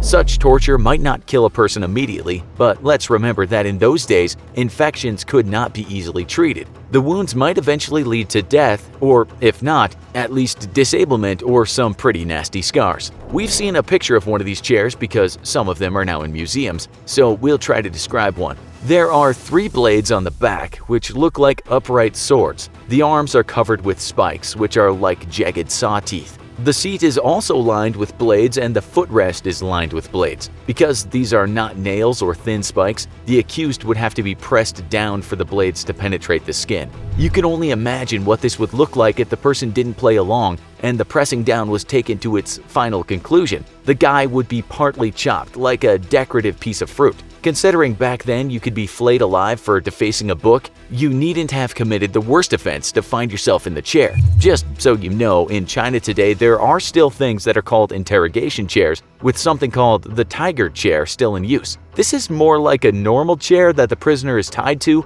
although China has said these things are not used specifically for torture, but rather to keep people fastened down. In 2015, following global criticism, China said it now even pads the chairs. Back to the Middle Ages in Europe, and the spikes on the chair, numbering many, were more like large thorns. If pushed down on them, the injury wouldn't make a person look like a partially chopped potato, but with hundreds of those spikes, much of the body would have been badly damaged. No vital organs would be hit, but there would have been a lot of blood loss once the person was taken out of the chair. At the same time, if the confession didn't come fast enough, a fire would be lit under the iron chair and the roasting would commence. We might ask how many people were actually tortured or killed this way, and one researcher said that the chairs were more likely used to scare people rather than outright execute them. He said although it would bring about a very slow and painful death, it was probably used more symbolically. With this thing in front of you, the chances are that you'd comply with your captor pretty quickly. Unlike the torture device known as the Iron Maiden, it's believed that these chairs were definitely used and not just there to frighten people. One historian and expert in medieval times said this is why such devices existed. There was an idea in the Middle Ages that you were really honest when you were under a lot of punishment, under a lot of strain, that the truth comes out when it starts to hurt. We did manage to find an account of one person who was fully roasted in the iron chair, which was detailed in the book Europe's Inner Demons, the demonization of Christians in the medieval Christendom. This was a Christian who was roasted to death in a chair after he was accused of being a cannibal. He cried out while he was cooking, "What you are doing is indeed to eat men, but we do not eat men, nor do we do anything wicked." That's according to one book anyway. The Latin has been translated differently in other books, but his sentiments were the same. Other examples tell us that in the 17th century the device was sometimes called the witch's chair, because that's where women accused of being witches would no doubt admit they were, even though they were not. The witch hunts were very real, and the horrors inflicted on those women is stomach-churning. Sweat stung Marie's eyes. Her drab gray dress clung to her damp and itchy skin. No matter the time of year, the laundry room was always humid. It was Marie's job to feed the heavy, damp sheets through the large hot rollers to dry them. The nuns walked back and forth supervising the long rows of women washing, mending, and ironing. Each nun carried a long, thick strap tied to their belt. If you worked too slow, you got the strap. The room was quiet. In fact, the only sounds were the clanking of machinery, rasp of scrub brushes, and the hiss of steam. Singing or chit-chat was not allowed. The Magdalenes needed to work hard, contemplate their sins, and be penitent in order for God to forgive them. A nun paused by a girl just down the row from Marie. The girl was new. Marie thought the girl's name was Grace, but wasn't sure. The nun said something to Grace. Before Grace could answer, a strap whistled as it flew through the air before landing with a loud crack on her arm. Marie flinched. She knew well that pain. The last time she'd been whipped, her bruises had taken several days to fade. Grace cried out and tried to back away down the aisle, but she was trapped. A second nun approached her from the other direction. One of the nuns began dragging Grace by her ear toward the door. She screamed for someone, anyone, to help her, but the other women kept their eyes on their work and pretended not to hear. They wouldn't come to her aid, lest they be punished too. In 1993, Sisters of Our Lady of Charity in Dublin, Ireland sold part of the land of High Park Convent to a developer for £1.5 million. However, there was an unusual provision to the sale. The land contained a mass grave of 133 Magdalenes or women who had been institutionalized in High Park's Magdalene laundry. In fact, High Park had been the largest such laundry in Ireland. The plan was that the nuns and the developer split the costs of exhuming and cremating the bodies. Then the ashes would be reburied in another mass grave in Glasnevin Cemetery. But when the project got underway, the mass grave was found to have a dark secret. The first Magdalene Asylum was opened in 1758 in London, England, by a trio of philanthropist businessmen. They wanted to create a place where prostitutes could be rehabilitated. In addition to attending church and learning manners, the women did household chores and various crafts to contribute to the institution. Generally, the women earned a small sum of money for their craft work. The idea of Magdalene Asylum spread. Soon there were homes in several countries, including the United States, Canada, and Sweden. The asylums were run by several different religious organizations. Each group had different regulations governing its homes and experienced varying degrees in successfully rehabilitating the Magdalenes, or penitents as they were now called. Over time, the asylums began to function as a penitentiary workhouse where the women were required to labor. That was especially true of Ireland, where after the Great Famine, the Magdalene Asylum started to evolve into forced labor laundries run by 4 female Catholic religious orders. By the late 1800s, instead of just sex workers, Magdalene laundries also came to house any women considered outside the bounds of regular society. That meant women who had become pregnant outside of marriage, women who were seen as promiscuous or wayward, etc. Not only did this open up a larger labor pool for the laundries, but it promoted a Catholic viewpoint and removed undesirables from the wider populace. Following Irish independence in 1922, there were 10 Magdalene laundries throughout the country run by the 4 orders. They operated with quiet support from the state and even received lucrative laundry contracts from the army and other government departments. The judicial system even sentenced women to the laundries. It would make sense that some penitents of High Park ended up buried on the convent grounds. However, instead of the 133 bodies the nuns claimed were buried there, 155 bodies were exhumed. 22 were unlisted. Also, despite it being a criminal offense to fail to register a death which occurs on one's premises, only 75 death records were found. Many records were missing names, and the penitents were listed as Magdalene of St. Cecilia, Magdalene of Lourdes, etc. The discovery of the extra bodies in the mass grave, not to mention the shoddy records, ripped open a poorly healed wound in Irish society, creating a public scandal. How could the Magdalenes have received proper care in these institutions, yet their burial records didn't even state their names? Survivors began coming forward telling stories of what their lives were like in the laundries. It wasn't pretty. Many described harsh conditions, enslavement, starvation, severe psychological and physical abuse. The Magdalenes' reasons for ending up at the laundries were varied, in many cases arbitrary. Unwedded mothers, promiscuous women, outspoken women, women deemed too pretty, orphans, women who had been sexually abused, women who had broken the law, and on and on. All were neatly tucked away in laundries out of the view of regular society. Unwed mothers were especially harshly treated. In many cases, the women were separated from their newborns. Their babies were adopted out or sent to orphanages. After a short stay in the infirmary, new mothers would quickly be sent back to work. One woman recalled being warned by other penitents to pad her chest. The nuns hated any evidence of unwed mothers, and she would be singled out for punishment if she leaked milk, a common problem for new mothers. Some mothers were punished by the nuns for begging to see their babies one last time before the child was adopted. In other cases, the nuns ran the orphanages, industrial schools, and Magdalene laundries all on the same plot of land. Though they lived but a few buildings away, mothers were not allowed contact with their illegitimate children. Many survivors spoke of being held prisoner. Some had their names changed or were assigned and called a number when they entered the institution. Also, the women were forced to cut their hair and give up personal mementos. Their clothing was replaced with coarse, drab dresses in dull colors such as gray or brown. Magdalenes were not permitted to make friends with their comrades. They were only there to work. Their correspondence with the outside world was limited, and in some cases nuns hid or stole letters from family or sweethearts.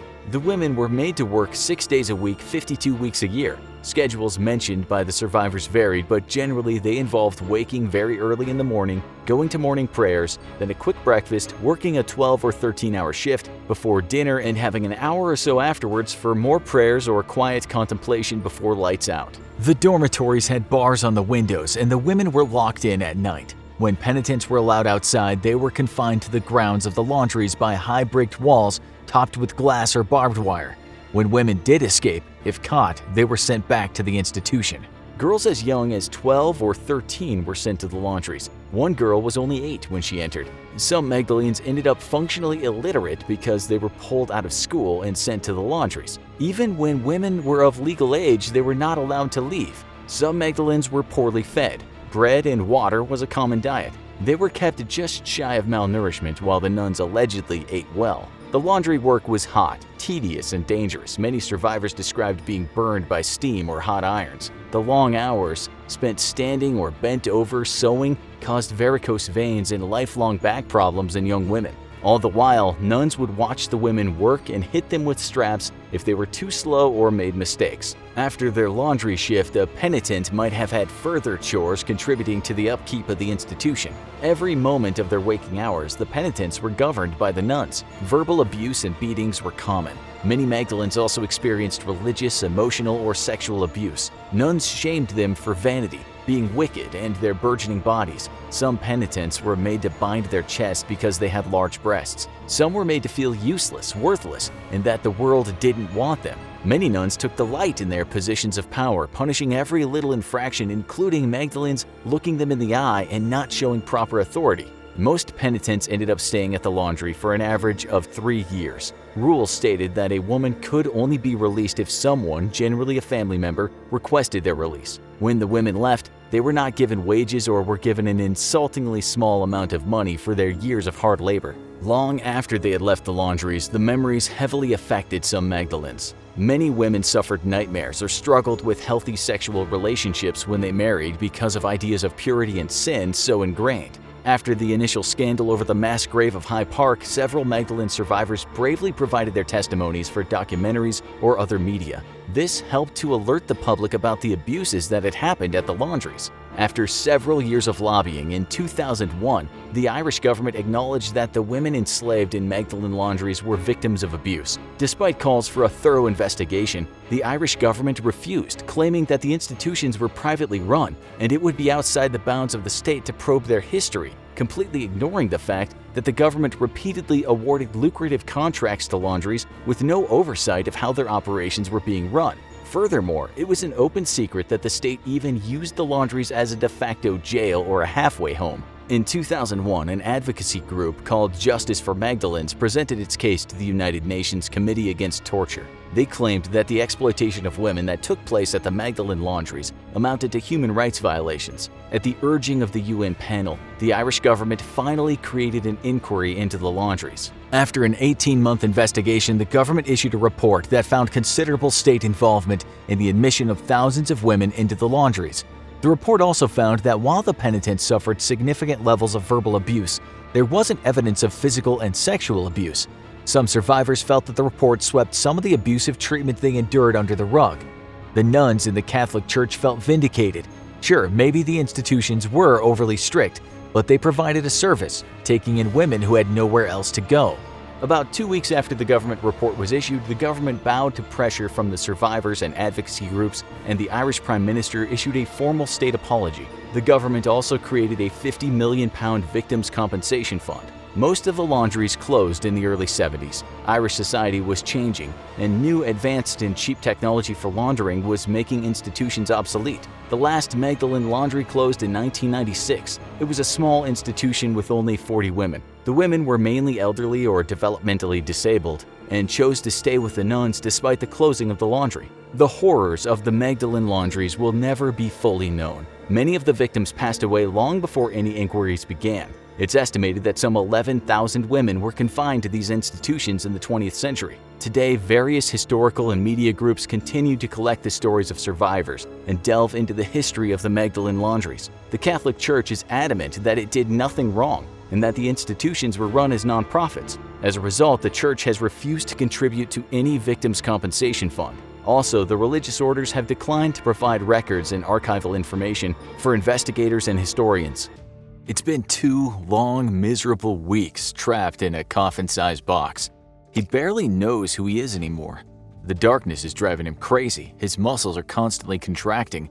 Then somehow the torturers learn of his greatest fear. They pour cockroaches into his coffin, where for the next few days they crawl all over him.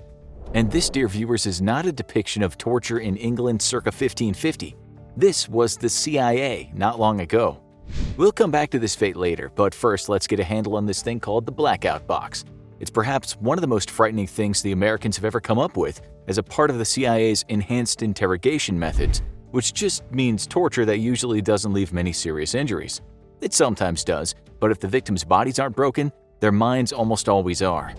That's the whole point with enhanced interrogation, to break a person down. Perhaps pulling out someone's teeth will hurt a fair bit, as will the old medieval technique of busting joints or burning feet, but if you can truly break a person's mind, then in some ways you own them. After all, this is enhanced torture. Things have moved on since Guy Fawkes was England's biggest terrorist threat. As we described, the boxes people were kept in acted like a coffin, but not all coffins were the same. Some were big enough so the person could just about kneel in there, but holding that position for any length of time in an enclosed dark space became extremely painful. The CIA called this cramped confinement. So let's just say numerous trips to the waterboarding bench didn't get any results, and no amount of being blindfolded and occasionally receiving a kick or a punch proved to be useless. Locking in someone in a confined space would seem like the right direction to go in. Some people can handle pain, but not many people can endure being forced into a cramped, dark space. Some of the victims of enhanced interrogation were completely innocent. One of them told the New York Times that since his release, he was having nightmares where he's suffocating at the bottom of a well. Another just said, "I'm living this kind of depression. I'm not normal anymore." In this respect, you have to say that such interrogation techniques work in terms of breaking someone. They break them possibly for the rest of their lives, though, and it doesn't really benefit anyone to break someone who has nothing of value to say. The coffin treatment was part of a technique developed by the psychologists who believed that the best way to interrogate someone was to make them helpless. This was part of a theory developed by an American psychologist in the 60s called learned helplessness. The theory went that once you broke a person's will and made them realize they were helpless, they would tell you anything. That is not always a good thing. Take, for instance, the story of Ahmed Errachidi, a restaurateur who was once accused by the US authorities of working for Al-Qaeda. He was later proved innocent of all charges, but first, this man who suffered from bipolar disorder was interrogated at a CIA black site. The interrogations worked. In some ways, they were an outstanding success. Following a complete psychotic breakdown after being left in a cramped confinement, he told the authorities he wasn't just a terrorist, but he was the superior officer to Osama bin Laden. He probably believed this because he also said the world was about to be destroyed by a giant snowball. He'd lost his mind. A snowball-based apocalypse story wasn't much good to his interrogators. To make a person feel helpless takes time. You can't just pull out a fingernail. You need to be relentless, then give the prisoner a break, and then be relentless again. This will gradually cripple the prisoner's psyche. A former resident at Guantanamo Bay said, "I've been suffering from absent-mindedness, amnesia, inability to memorize, depression, helplessness, apathy, loss of interest in the future, slow thinking, and anxiety." This alone should tell you that while such torture techniques are primarily modern, they still deserve a place on the worst tortures in history list. Prolonged exposure to torture may not be as physically painful, but mentally the scars are deep. Let's now come back to the man whose box was filled with cockroaches. His name is Abu Zubaydah, and he's still being held at Guantanamo Bay without charge.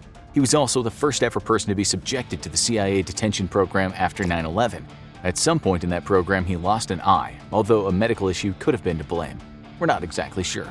This is what former President George W. Bush said after he was detained. The other day, we hauled in a guy named Abu Zubaydah. He's one of the top operatives plotting and planning death and destruction on the United States. He's not plotting and planning anymore. He's where he belongs. It's since been proved that he had no idea about the 9/11 attacks, and he was never a member of Al-Qaeda, although he was a non-Al-Qaeda related jihadist. Today, we won't focus on his case, but we'll talk about how he was tortured. He wasn't just the first to face this new torture program, but he pretty much underwent the CIA's whole gamut of techniques, many times over. Since then, he's sketched the various methods of torture and, through his lawyers, talked about them. One of the many methods of tortures was called the large confinement box. He was shaved all over and naked and was put inside a box where he was chained on top of a bucket. The bucket served as his toilet. In his own words, he said, "I found myself in total darkness. The only spot I could sit was on top of the bucket, for the place was very tight." He was told before he was placed in the box, what he described as a casket, that this place was going to be his home for quite some time. Turned out the large box wasn't going to be the worst of his problems though, because soon he was going to experience what it was like to be in the small confinement box. He described it like this: "As soon as they locked me up inside the box, I tried my best to sit up, but in vain, for the box was too short. I tried to take a curled position, but to no avail, for it was too tight." He said he was forced to stay in the fetal position because there was no place to move. That made the entire experience very, very uncomfortable. He said, "The very strong pain made me scream unconsciously." It was at some point in this box that the CIA threw in some company, the aforementioned cockroaches. We'll come back to those soon. Regarding the dimensions of the box, the large one was said to be the size of a coffin. He stayed in that for 266 hours. The small box was 21 inches wide, 2.5 feet deep, and 2.5 feet high. He stayed in that for 29 hours. As for how this would feel, well, you could imagine it would be horrific. But the BBC went a step further than merely imagining. One of its reporters tried to experience it for herself after a box was made for her. She said in a video, "I wanted to see how long I could last." It should be mentioned here that she knew this was an experiment and her interrogators were fake. Not knowing if you could be killed would be a different experience entirely, especially after you've already suffered weeks or months of beatings and humiliation. "This is going to be mind over matter. It's just a box," she said in the video. After 2 minutes, she was uncomfortable. After 10 minutes with recorded sounds of a baby crying being played into the box, she was in physical pain and looked as though she'd been made to drink in a Weatherspoons pub with working class folks, wild and unfamiliar to reporters at the BBC. She lasted about 12 minutes. She said panic set in. "I know what they mean now when they say everything has a breaking point." That was a paltry 12 minutes. Can you imagine how 1 hour would feel? The BBC reporter said that any longer than 12 minutes was unthinkable. U.S. cables have now been made public by the media talking about the Blackout boxes a little, but not so much as said. One of these cables said, "Comments re. Likely psychological impact of the confinement box on the redacted process with AZ." And further comments on the construction and particulars concerning an additional confinement box for use during upcoming interrogation of Abu Zubaydah. Talking about Zubaydah's torture, another cable said, "The interrogators pointed to the small box and said, 'You know what to do.' The subject sat on the floor and scooted himself into the small box at 1000 hours without protest or additional instructions." The document explained that he stayed in the large box and then was put inside the small box. When he was taken out, he was slammed up against a wall, something called walling. At some point, the document states the waterboard bench was pulled into the room. Zubaydah was told again, "You know what to do." After hours of this, he was asked yet again what he knew about the terrorist plot to harm America. The report stated, subject whimpered that he had nothing. From a black site in Thailand, a country very familiar with torture, a U.S. cable said such interrogation techniques could help them reach the stage where we have broken any will or ability of the subject to resist or deny providing us information. It was added that such techniques should be used as a template for future interrogation of high-value captives. It seems the boxes could have been a technique used mostly in those early interrogations because released prisoners have mentioned many of the other tortures but not the confinement boxes. It was written in another document that walling and sleep deprivation were the best enhanced interrogation techniques, with someone writing, "The others, while occasionally useful, were not critical, and some, like nudity, slaps, facial holds, dietary manipulation, and cramped confinement, were completely unnecessary." But there are other reports which include information about how U.S. interrogators used confinement boxes against a Libyan man, who the CIA later handed over to the enemy, the now deceased dictator Muammar Gaddafi. His name was Mohammed Ahmed Mohammed al-Sharoya, and when the CIA had hold of him, they would usually place him in a large coffin box. His hands were handcuffed to the top of the box, and for hours on end, they'd play loud music into it. Another prisoner said he sat there for 3 days on end, urinating and defecating inside. It seems the small box wasn't pulled out too often. The first guy said in the 2 years he was regularly tortured, only once was he subjected to the small box. He was only in there for an hour, but all the time the interrogators prodded him with objects through the holes in the sides. Needless to say, the CIA denied torturing those Libyan folks. Human Rights Watch responded that there were merely allegations, not solid proof. Still, according to one of those men, when he was in the tall box, he said there was just enough light to see what he said looked like bloodstains on the wall. He even drew a picture of the place and the box. As for how it feels to be on the other side of such torture, a former CIA agent come whistleblower filled in the word on that. His name is John Kiriakou. He was asked many years ago by a higher-up if he wanted to take part in enhanced interrogations. When he inquired what that involved, he was told it would mean getting rough with detainees. He said he had a moral and ethical problem with it, to which he was informed that he demonstrated a shocking lack of commitment. He was the only person out of 14 CIA officers who turned down the opportunity to turn up the heat on interrogations. He later said about his brothers-in-arms, "These officers were friends of mine, people I socialized with. My kids played with their kids, and then, like flipping a switch, these officers could become monsters. I didn't understand how they could turn it on and off like that." As we all now know, people can commit horrendous crimes when told to follow orders. Just following orders is what Nazi officers said when standing accused of forcing people into gas chambers. Still, Kiriakou said the CIA won't hire sociopaths, such people can't be controlled. But when the officers are told this is somewhat legal, sketchy but legal, they will usually comply. It was Kiriakou that revealed the truth about the cockroaches in Zubaydah's coffin and how he had an irrational fear of the things. Kiriakou said in an interview they put him in a coffin and poured a box of cockroaches in the coffin with him and closed it. They left him in the coffin for 2 weeks and would open it long enough to give him some water and change his diaper, and then they'd close it back up again. After Kiriakou retired from the CIA, a journalist accused him of taking part in this torture. He strenuously denied it, saying he was the only officer who was kind to the detainee. He said it was then that he figured he had to blow the whistle and let the world know that President Bush signed off on torture, and it wasn't just some rogue officers doing it. For exposing torture and various misdeeds, he later went to prison. He said he'd do it again if somehow he had the chance. Not all officers follow orders. We'll finish this on a lighter note, although we don't want to undermine what these people suffered. Nonetheless, this is interesting. An Irish vlogger who says he tests boundaries of what humans can endure said he too would inflict this torture on himself, again in a quite harmless environment though. The man named Dara Ta said he'd shave his hair if he couldn't take an hour in the box. He did well, but he still had to shave his hair off, saying after 13 minutes he felt like he was losing his marbles. And again, we can't state enough how different the experience would be in a friendly environment. Around 100 or so people have actually died during the CIA's torture program, and many more came close to it. As for the ones that got away, many have never quite recovered the marbles they lost in those prisons.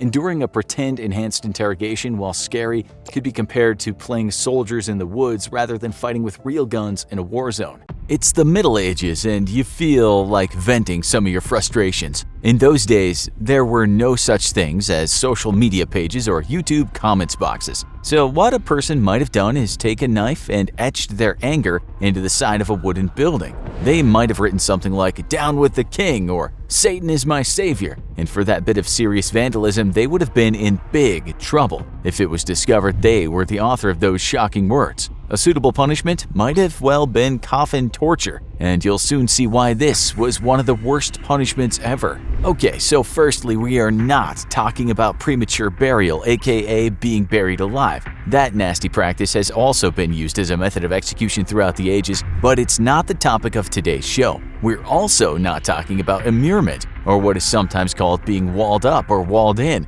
We've been there and done that. Coffin torture at first sight might not look anywhere near as bad as being walled in, but as you shall see, that all depends on how it was done. So let's say you lived in that period called the Middle Ages. That's a pretty long stretch of time, since the period spans from the 5th century to the 15th century. Maybe in, 1456, a man did indeed vandalize a public building with the words that could be said to be a threat to national security or construed as blasphemy. Maybe a public crime should result in a public punishment. This is where coffin torture comes in. In some cases, this might consist of a person being confined to a very small metal or wooden cage, and that cage was then strung up to a structure we sometimes called a gibbet. He also could have just been strung up to a tree. So a person might have been put in something that looked like a bird cage and then strung up in the air. That cage might have also been something much more uncomfortable. Something that looked like a cage fitted around the human body, like a cage suit. That suit was what you might call tight-fitting, and being hugged by metal is rather more painful than being hugged by expensive soft fabric. So let's say you were the person who wrote those terrible messages left for the public to see. In those days, saying that kind of thing would have offended a lot of people. They wouldn't have just said some bad things about you or blocked you from their yard, and there was no doxing back then, so the masses of the town might have turned up to see you hanging in your cage. This is where it can get really bad. You see, the angry mob might have come armed with rocks or even wooden spears,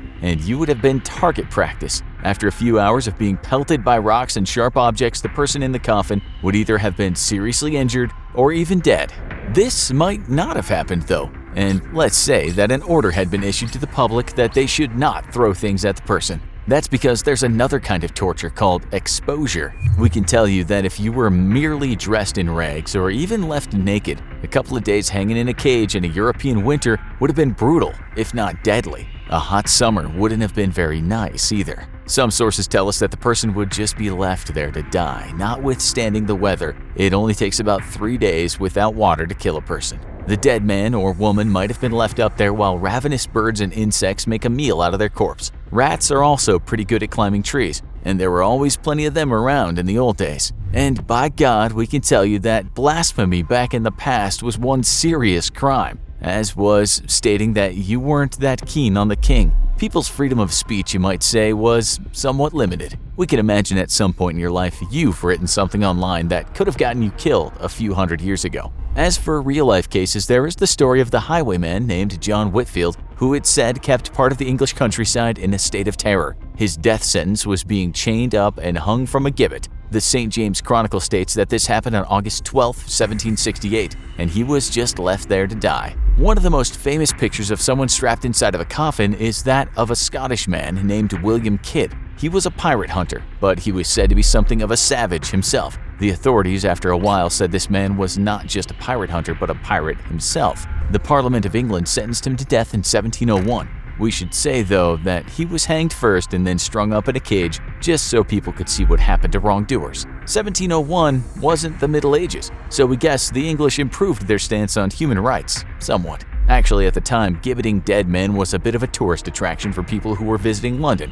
But the locals complained that it was rather gruesome and the stench of a rotting body was horrible. Imagine today walking over one of those wonderful bridges in London and seeing a putrefying corpse in a cage. Oh, how times have changed. In fact, putting dead bodies on display wrapped up in iron was common all over the world, including in what we now call the USA. The practice happened a few times when the country was still under British rule, although we found one case where this happened to Cuban pirates who were put in cages to rot in New York in 1815. It seems this public display of the dead happened mostly in the 19th and 18th centuries, and the live coffin torture and exposure happened in the centuries before that. For all you warped punishment fans out there, today we have something very special for you. It might just be the sickest, most depraved punishment we've ever talked about here, but we'll let you decide after you've finished watching the show. And if you're a nature enthusiast who's currently concerned about the state of the environment, you'll be pleased to know that this particular punishment is 100% sustainable. Paradoxically, it's the most ethical and unethical torture that's ever existed. First, you need to understand a little bit about the star of today's show, a plant called bamboo. Many of you won't be too familiar with this plant, but in parts of Asia, the thing is absolutely indispensable. And not just to panda bears. You need to know that the stuff is very, very strong. What's incredible about bamboo is that it grows very fast, and we mean really fast. You can almost watch it grow in front of your eyes. Over a period of 24 hours, some species of bamboo can grow up to 36 inches, just over 91 centimeters. Okay, now some of you nicer viewers out there are thinking, so what's this got to do with torture? Bamboo is hard and it'd make a good stick to hit people with, but that's hardly bad when you consider the infographic show has talked about flaying people and boiling them alive. Well, let's imagine you've captured a person and you need to get some information out of him. Let's also imagine you're in the jungle and don't have many torture tools at hand. What's the worst thing you could do to him? The correct answer is to strip him and tie him down so his anus sits right above that sharp end of a bamboo shoot. You know that this thing will grow over an inch an hour. It's gonna hurt after a few hours, with maybe the first 2 hours feeling slightly uncomfortable for the guy, and you're pretty sure that after a few hours your prisoner will be willing to tell you the exact location of all his brothers in arms. If he keeps quiet, and we doubt anyone in this world would, that bamboo will penetrate him and eventually cause a massive amount of blood loss as it makes its way through his body. We mentioned this rather horrific route first, but bamboo torture wasn't always focused on the rear end. At times, a person could be laid over the bamboo shoot so it penetrated the stomach or the leg or even the hand or face. Ouch! The face would really hurt. And if that was the case, after a few hours, there'd be quite a mess. Maybe some of you are now doubting this ever happened. You're thinking, no way this would work. Well, the TV show Mythbusters was also quite skeptical, so it put bamboo to the test. Instead of a human, it used material that could mimic human flesh. And guess what? The bamboo went right through the material.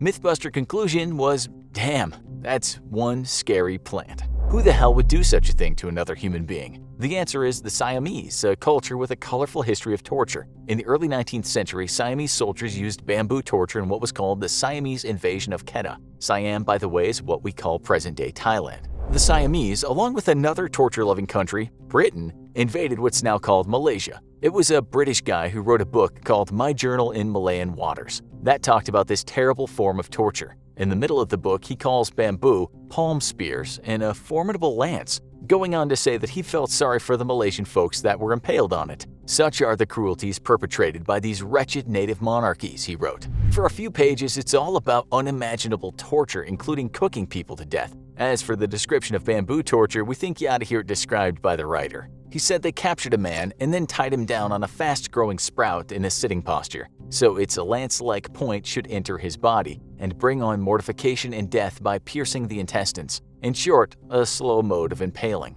It doesn't take a genius to figure out that a plant that grows so fast could be used as a tool of torture, so you won't be surprised to hear it happened in other parts of Asia. We found a book called Journey Across the Peninsula of India from Madras to Bombay, which describes people in India making use of the hyperactive plant. Again, it's a British writer, and again, he talks about this remarkable plant that grows so fast and is so strong. He doesn't really go into gory detail about the punishment, but says it was quite a common method of torture. He said, a man is placed on a bamboo shoot, which speedily makes its way through the body. All you viewers in the US might be thinking, thank God that never happened to any of our soldiers. Well, we have some bad news for you. Seems it did. It also happened to other Allied soldiers that were prisoners of the Japanese during the Second World War. We found a book that details the horrendous exploits of Japanese soldiers. The writer explains that the torture was designed to be visible and terrorizing, so to dissuade anyone from thinking about fighting the Japanese. Many of the recipients of the torture were actually from the Philippines. It's frightening reading, containing descriptions of people's feet being burned and their fingernails being removed with pliers. The worst description is that of bamboo torture. The writer explains that great pain was inflicted on prisoners by tying them with their anus on the top of young bamboo shoots, which would pierce them as the shoots grew every day. The worst thing was, if the prisoner was a local Filipino, the Japanese would make his family watch as the bamboo slowly made its way through his body. Some US officers that managed to get out of the camps later explained how the stealthy plant caused unimaginable pain. The BBC wrote this. Tales were told by surviving prisoners and soldiers who found the mutilated bodies of their lost comrades, how the Japanese placed bamboo shoots under the tied-down Allied prisoner. We're giving you all these examples because some people think bamboo torture is a myth, that it's so gruesome that it was cooked up by the campfire to scare people. Well, as you've heard today, there exists quite a few reports stating bamboo torture happened. From tearing out people's eyes to making fathers eat their dear sons, from being stretched on the rack to having your arms pulled from their sockets, here is how torture has evolved over the years. Buckle in, this is gonna be brutal. In the 1980s, a group of archaeologists came across something in the ground that excited them but also gave them a bit of a shock. What they saw pointed to something they'd long suspected. That was, some of the first people to switch from hunting and gathering to farming were indubitably sometimes very nasty to each other. These folks were into torture.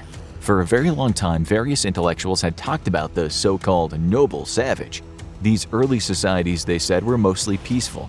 They said people only got violent later on when they became corrupted by civilization, by early capitalism. These people didn't believe what the British philosopher Thomas Hobbes once said about the state of human nature. That was that people were always at war with each other.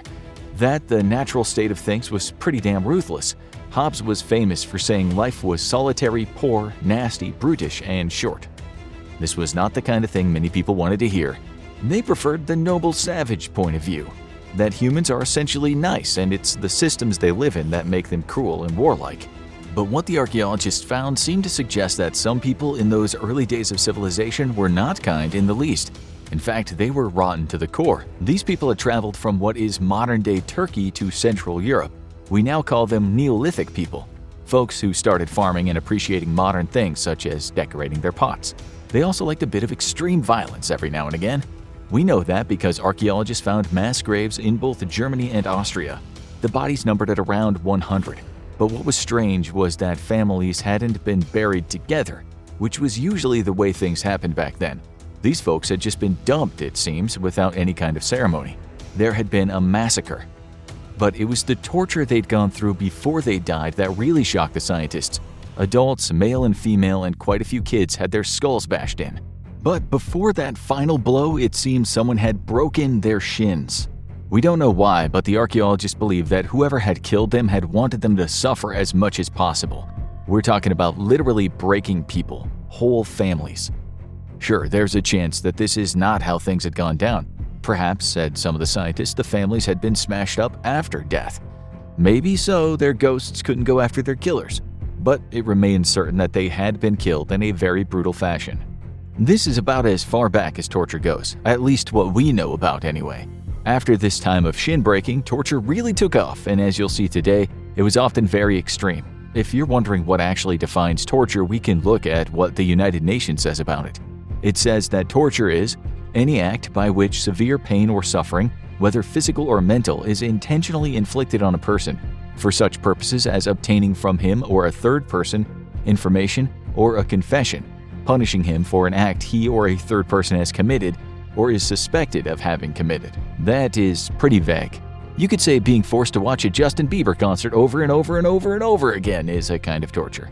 Ancient folks didn't have that kind of power at their fingertips though, so they had to make do with old-school types of torture. We know that torture during interrogations was a thing in the Achaemenid Empire, sometimes called the First Persian Empire. This was founded by Cyrus the Great in 550 BC. From Persia, they spread out to the Balkans and Eastern Europe. They were an advanced civilization for the time, but they also had a taste for blood. Alexander the Great discovered this when he pretty much overran their entire empire.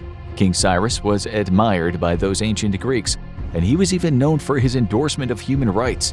But that didn't mean he was against torturing people. He would likely have embraced the saying, if you want to make an omelet, you have to break a few eggs. Or should we say, heads. One of the stories says about him that his wife was peeved one day with one of the palace eunuchs. These were the castrated guards in the palace. She told Cyrus that this man needed to be punished. In fact, she said he had to be killed 3 times. We don't know what got her so riled up, but we do know what happened to that poor eunuch. According to the tale, she ordered that he have his eyes pulled out. This happened, but he was then left for a while to get better. Once he was feeling better, although blind as a bat, she had his skin flayed. She then allowed him once more to be nursed back to some semblance of health. Only then did she allow him his third and final death, a death by crucifixion, which is torture in itself. This kind of torture actually had a name. It was called the triple death. It didn't always go the same way as what happened to the ill-starred eunuch, but the goal was always the same: make someone feel as much pain as was possible before they died. Then there was the story told by the great Greek philosopher and historian Plutarch. In his book, Life of Artaxerxes, he wrote that Cyrus the Younger had fought with his brother Artaxerxes II so he could become the one sitting on the throne. This kind of thing was not uncommon back then. There was a battle and Cyrus the Younger was killed. A young Persian soldier named Mithridates ran back to the palace and told everyone that he had dealt the killer blow. But it turned out he hadn't. He had just thought that he had. Cyrus's mom, Parysatis, heard about this Mithridates character, and let's just say she came down pretty hard on the guy. There are a few stories about what happened to him, but they all involve extreme torture. One story says he was first strung up on a wheel and left in the sun for 10 days. Then they pulled his eyes out, and the pièce de résistance was someone pouring molten gold into his ears. The other story says she ordered that he die by way of scaphism. This consisted of the victim being tied up between boats and then being force-fed milk and honey for quite a while. And in the end, the guy would be eaten inside out by all the bugs that went to feast on his poop and his vomit. This is why scaphism has made our top 10 list of worst ways to die. So when it comes to torture, the Persians were quite a remarkable bunch of people. So far we talked about their physical torture, but some of them were renowned for mental torture. One story involved King Astyages. This guy was the top dog in the Median Empire until his grandson Cyrus the Great took his throne. Before that happened, King Astyages was perhaps a bit paranoid. He had good reason to be that way though, so we'll not criticize him too much for that. One night he had a dream that his baby grandson would one day defeat him and take the throne. As you know, that actually happened. After he had the dream, he told a general named Harpagus to kill the infant child. Harpagus just couldn't do it, so he gave the kid to a shepherd and lied about killing him. It wasn't until a decade later that Astyages found out he'd been cheated by his usually trustworthy general. He was less than pleased, and he wanted to punish Harpagus in the worst way possible, so as anyone would do, he slit the throat of Harpagus' son. He then chopped him up and cooked his flesh on a spit roast at a banquet. Not known for his tolerance, Astyages then invited Harpagus to join the banquet and taste some of the delicious meat he'd gotten from the local butcher. As Harpagus was filling his stomach and enjoying a few glasses of wine, Astyages whispered in the ear of one of his servants and told him to bring out the head of the boy and place it on the table in front of Harpagus. You can only imagine the shock this caused, especially when Astyages said to Harpagus, "Do you know what beast's meat you have eaten?" Inside, Harpagus wanted to stick his knife down his boss's throat, but of course, if he showed even the slightest bit of anger, he'd soon be dead himself. He collected his thoughts and told the king, "I know, and all that the king does is pleasing." He said the dish was so good that he liked to take a doggy bag home with him. When he got home, he buried what was left of his son behind the house. So these Persian folks might have been good at building roads and inventing postal systems, but when it came to torture, they weren't very progressive. And at the end of the day, the underlings usually took the blame for everything. The leaders didn't have any scruples about fully embracing inequality. One time, King Artaxerxes II's mom killed his own wife. You'd think that he would have taken his anger out on his mom, but that kind of thing didn't usually happen. Instead, he had all of her servants executed. It was a slow and horrible death for each of them, consisting of someone slowly crushing their heads with large stones. Despite the threat of violence, people still broke the law from time to time. Often that would consist of laying in wait on a road and jumping out when someone with valuables was passing by. Understandably, the rich folks hated this, so they invented some very brutal punishments for thieves. One punishment consisted of finding two trees that were quite close together. Once they had the right trees, the soldiers would pull them toward each other with all their might. They then tied ropes to each tree and tied the hands of the prisoner to each rope. Once the prisoner was in place, they let the trees spring back to their natural positions, and the prisoner was torn in two, or at least his limbs would have been separated from his body. They'd be left like that, so anyone thinking about stealing could see what would happen to them if they were caught. There were also more insane tortures. One time a Persian judge was flayed alive for accepting a bribe, and his skin was made into the fabric of a chair.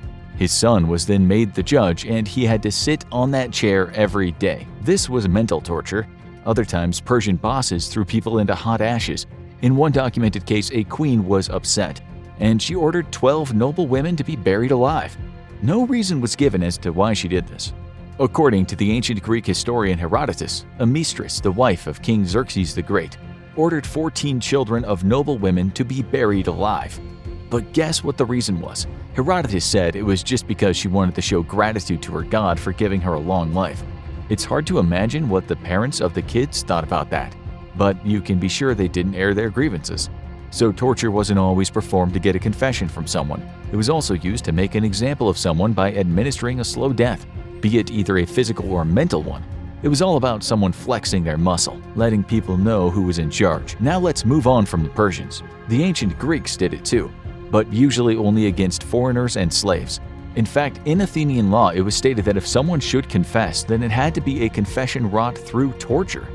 The Greek legislators actually said that doing it this way was the most democratic. Yep, that is indeed insane. And those ancient Greeks weren't exactly stupid either. In one text, it states, "You jurors consider torture the most accurate of all proofs in both private and public cases.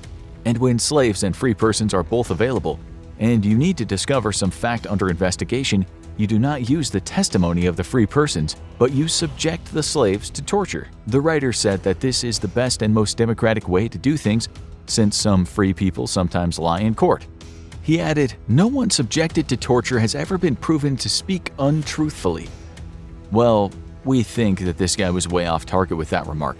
It's hard to imagine such a wonderful and groundbreaking civilization not understanding that torture might not be the best way to get someone to tell you the truth. People will generally say anything when facing extreme torture, which makes a confession highly unreliable. Just like the Persians, the free Greeks with all the power thought that they were better than slaves or foreigners.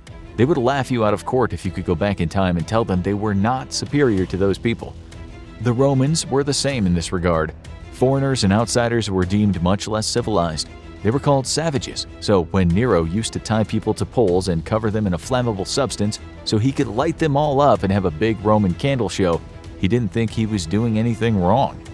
If you tortured someone else's slave for what you considered a transgression, you might have had to pay the owner of the slave some money if you accidentally killed or disabled him. The injured party got nothing, of course. The issue was between the free people only. The slaves had absolutely no power in such situations. In the year AD 61, a slave killed his Roman master. Guess what happened as a punishment? 400 slaves were killed. This was because the Romans wanted to make a statement. It was overkill, but slaves were really deemed inferior people. Whipping, branding, and beating slaves was not just legal but expected if the slave did not perform his duty. The Romans sometimes made slaves fight wild beasts in the arena, or sometimes tied them in a bag with a dog, a rooster, or a monkey and then threw that bag into a body of water. These were death sentences, but were also supposed to be a kind of torture, as was crucifixion. In ancient China, they sawed people in half. They flayed their flesh. They sometimes just chopped off their feet or flayed their faces. These things too were supposed to be torture, not just a death penalty. Being executed fast was seen as merciful back then.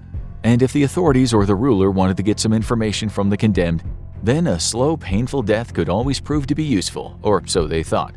Such was the case with the Chinese Ling Chi, or slow slicing in English. The condemned person had a choice: give a full confession and receive a death blow, or don't talk and receive many, many painful cuts. The Chinese introduced this around the year 900, but they were still doing it in the 20th century. Let's now focus on something that was a renowned form of torture in parts of Europe during the Middle Ages. This one we are sure you all know: the rack. This was a torture machine which used rollers, ropes, and pulleys to basically stretch someone. When used during an interrogation, the person might have been stretched to the point of breaking, when their limbs were pulled from their joints. As you can imagine, it was a very, very painful way to go. The rack was actually around in ancient Greece and Rome, but we've already talked about those guys. So let's choose another destination. We'll pick Great Britain, where on every November 5th people celebrate by building bonfires and throwing an effigy on the fire. That effigy represents the body of a man named Guy Fawkes. It seems pretty sick that the Brits would stand around a raging fire, kids and adults eating toffee apples, pies, and mushy peas, having a jolly old time while celebrating the execution of a guy that had his stomach pulled out and his limbs removed. They even watched fireworks called Catherine wheels, based on the breaking wheel where people were bludgeoned to death. This might be why the Brits sometimes have quite the dark sense of humor. Kids in elementary schools even used to sing songs about dying of the plague. Ring a roses, pocket full of posies, a tissue, we all fall down. That's pretty sick for a kid's song. Anyway, Guy Fawkes. He was part of a conspiracy to blow up Parliament, the place now known for its politicians, cocaine use, and Brexit. But back when Fawkes was around in the 16th century, politicians weren't quite so dodgy. They did, however, not take it lightly when they discovered the plot to blow them to smithereens. They tortured Fawkes and told him to give them the names of his co-conspirators. At first, Fawkes was so tough that even King James remarked about his impressive resolution. The king then ordered that Fawkes be taken to the dreaded Tower of London, where legally he was to be tortured. The king said that they should go easy on him at the start, but if he didn't speak, then they should get bloody serious. Fox held out through the first day of torture, but on the second day it proved too much for him. Little by little, he spilled the beans. We don't know for sure if the rack was used in this case, but most historians believe it was, because his handwriting for his confession looked as though it had been written by a man who'd been through the ringer. Things weren't about to get any better either. The men were given a pretty rough sentence. Firstly, they were to be hanged, but in a way where they could still live for a few minutes. Then their genitals were to be removed with a sharp knife and burned in front of them. Then came the removal of their bowels and hearts. Lastly, their heads would be removed and their bodies cut into quarters. So, this too was a kind of torture. It was supposed to be harrowing, not just for the victim but also for the people watching. These spectacles of utter brutality were supposed to send a message. The rack itself had been around in Britain since the 15th century. It was seen as a very useful device when it was used to get traitors, conspirators, or even heretics to give up other people or at least admit they'd done something wrong. It wasn't used in the extreme sense very often, and it's believed that the very sight of the thing would get people talking. Before they heard their limbs pop, they usually spilled every last bean. This wasn't the case with a brave woman named Anne Askew. She was a preacher and she supported Martin Luther. He's known for kicking off the Protestant Reformation. Cut a long story short, Askew did a lot of preaching. She went around talking to folks about Protestantism, and this got her arrested a bunch of times. In 1546, just a year before King Henry VIII's death, she ended up in the Tower of London. Her interrogators asked her who had also been preaching the word of Protestantism, but she refused to give them any names. Women weren't often tortured in those days, but she got the full Monty, the restraints and the rack. We know what went down because she took some notes. She wrote, "Then Master Rich and one of the council charged me, upon my obedience, to show them unto if I knew any man or woman of my sect. My answer was that I knew none. They said they unto me that the king was informed that I could name, if I would, a great number of my sect. I answered that the king was as well deceived in that behalf, as dissembled within other matters." She was subsequently taken down to the dungeon. There, Sir Anthony Kingston told the jailer to put her on the rack. He believed that as soon as her body touched it, she would start talking. But that's not what happened, so he ordered the jailer to stretch her. The Lord Chancellor was also there. The jailer didn't want to do it. The sight of her grimacing and the quiet howls that issued from her lips was just too much for him. He was then reminded that if he didn't turn the wheel, the king would find out, and he'd probably end up facing a serious sentence himself. Just before they really started to stretch her, they asked her if she was with child. She replied, "Ye shall not need despair for that, but do your wills upon me." Translated into modern language, that means, don't worry about that, get on with it, do your worst. She later wrote, "They then put me on the rack, because I confess no ladies or gentlewomen to be of my opinion. And thereon they kept me a long time, and because I lay still and did not cry, my Lord Chancellor and Master Rich took pains to rack me with their own hands, till I was nigh dead." One guy who saw what happened next later wrote about it, saying, "Her bones were almost plucked asunder. Her screams could be heard in the next building, where a woman was sitting with her child. It was an awful thing to hear. They then asked her again who she was working with. She said nothing. She later wrote, "My Lord God gave me the grace to persevere and will do, I hope, to the very end." The king later found out about what had gone down and was apparently not too pleased that this woman had been tortured like that. She was so beat up after her stretching that she had to be carried away on a chair. Still, as you probably know, King Henry VIII wasn't exactly anti-execution. On the day when she was to be burned at the stake, she still couldn't walk and had to be taken to the scaffold on a chair. It was later written, when she was brought onto the stake, she was tied by the middle with a chain that held up her body. When all things were prepared, the king's letters of pardon were brought, whereby to offer her safeguard of her life if she would recant, which she would neither receive, neither yet vouchsafe once to look upon.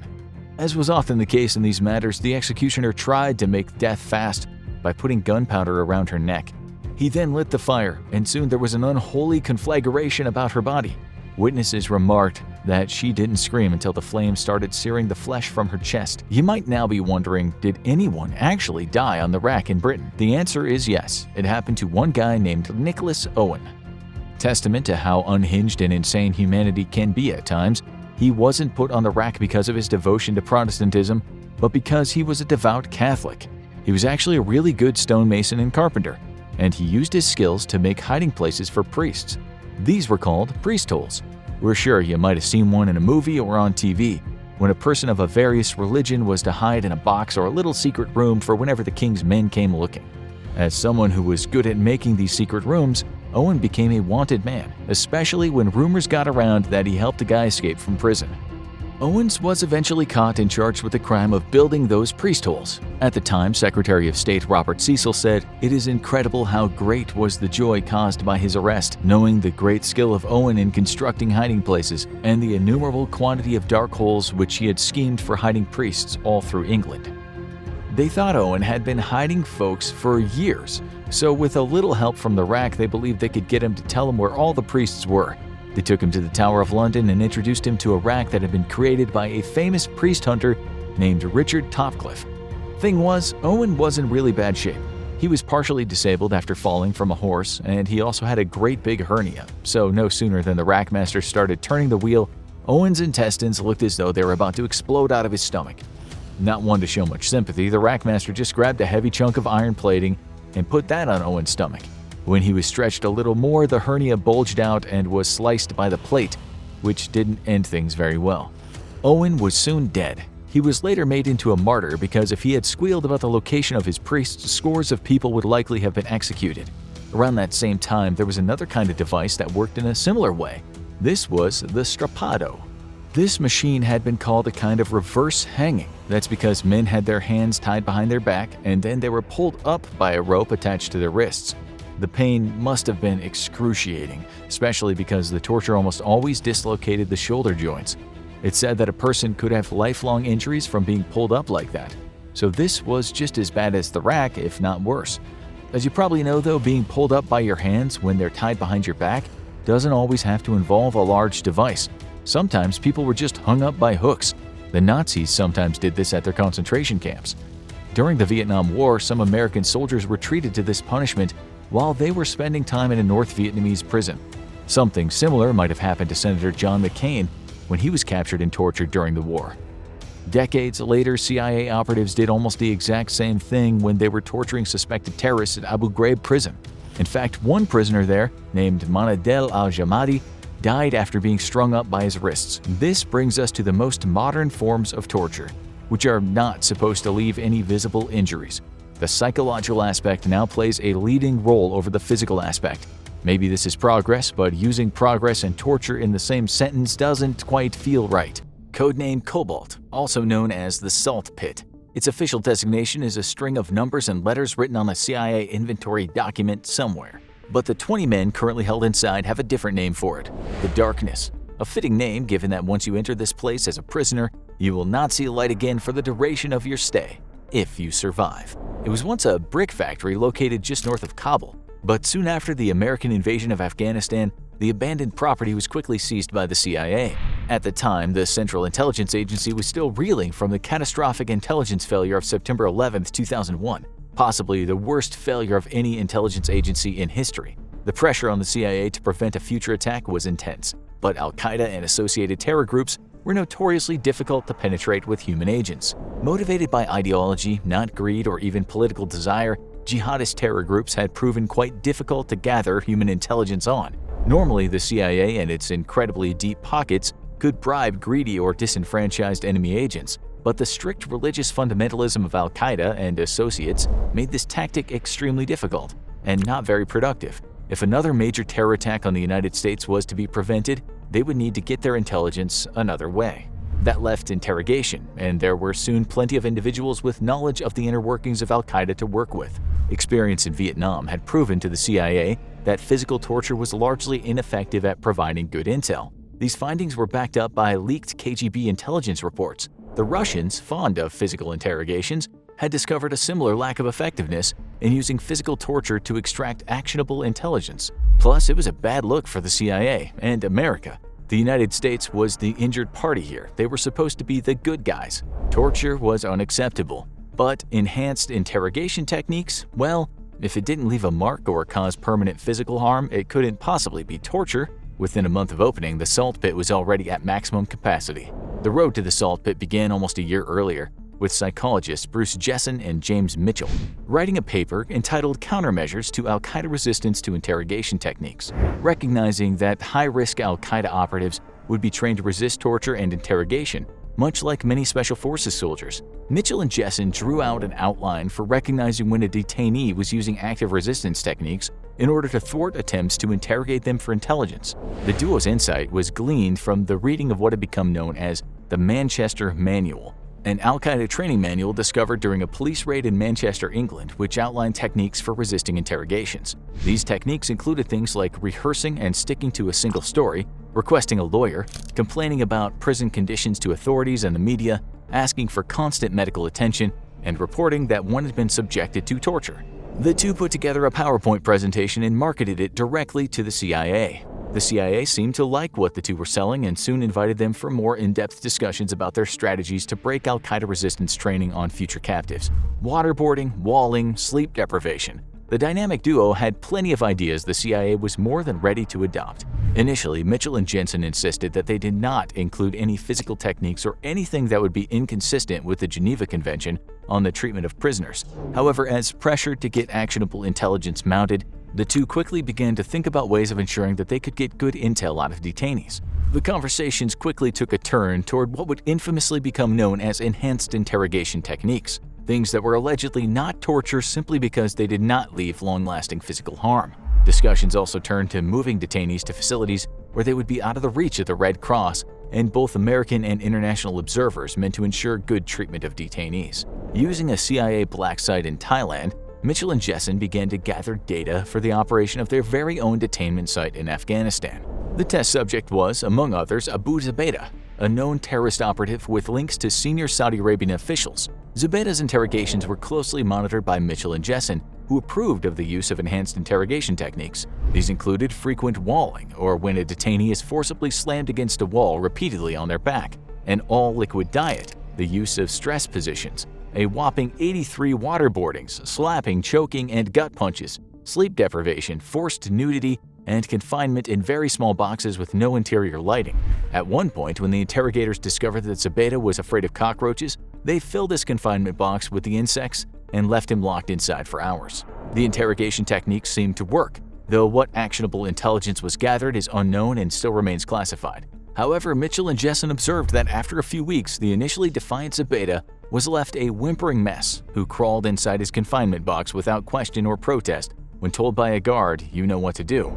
The dynamic duo had the data they needed, and now, with the salt pit about to open up, had the perfect place to test their applications of enhanced interrogation techniques.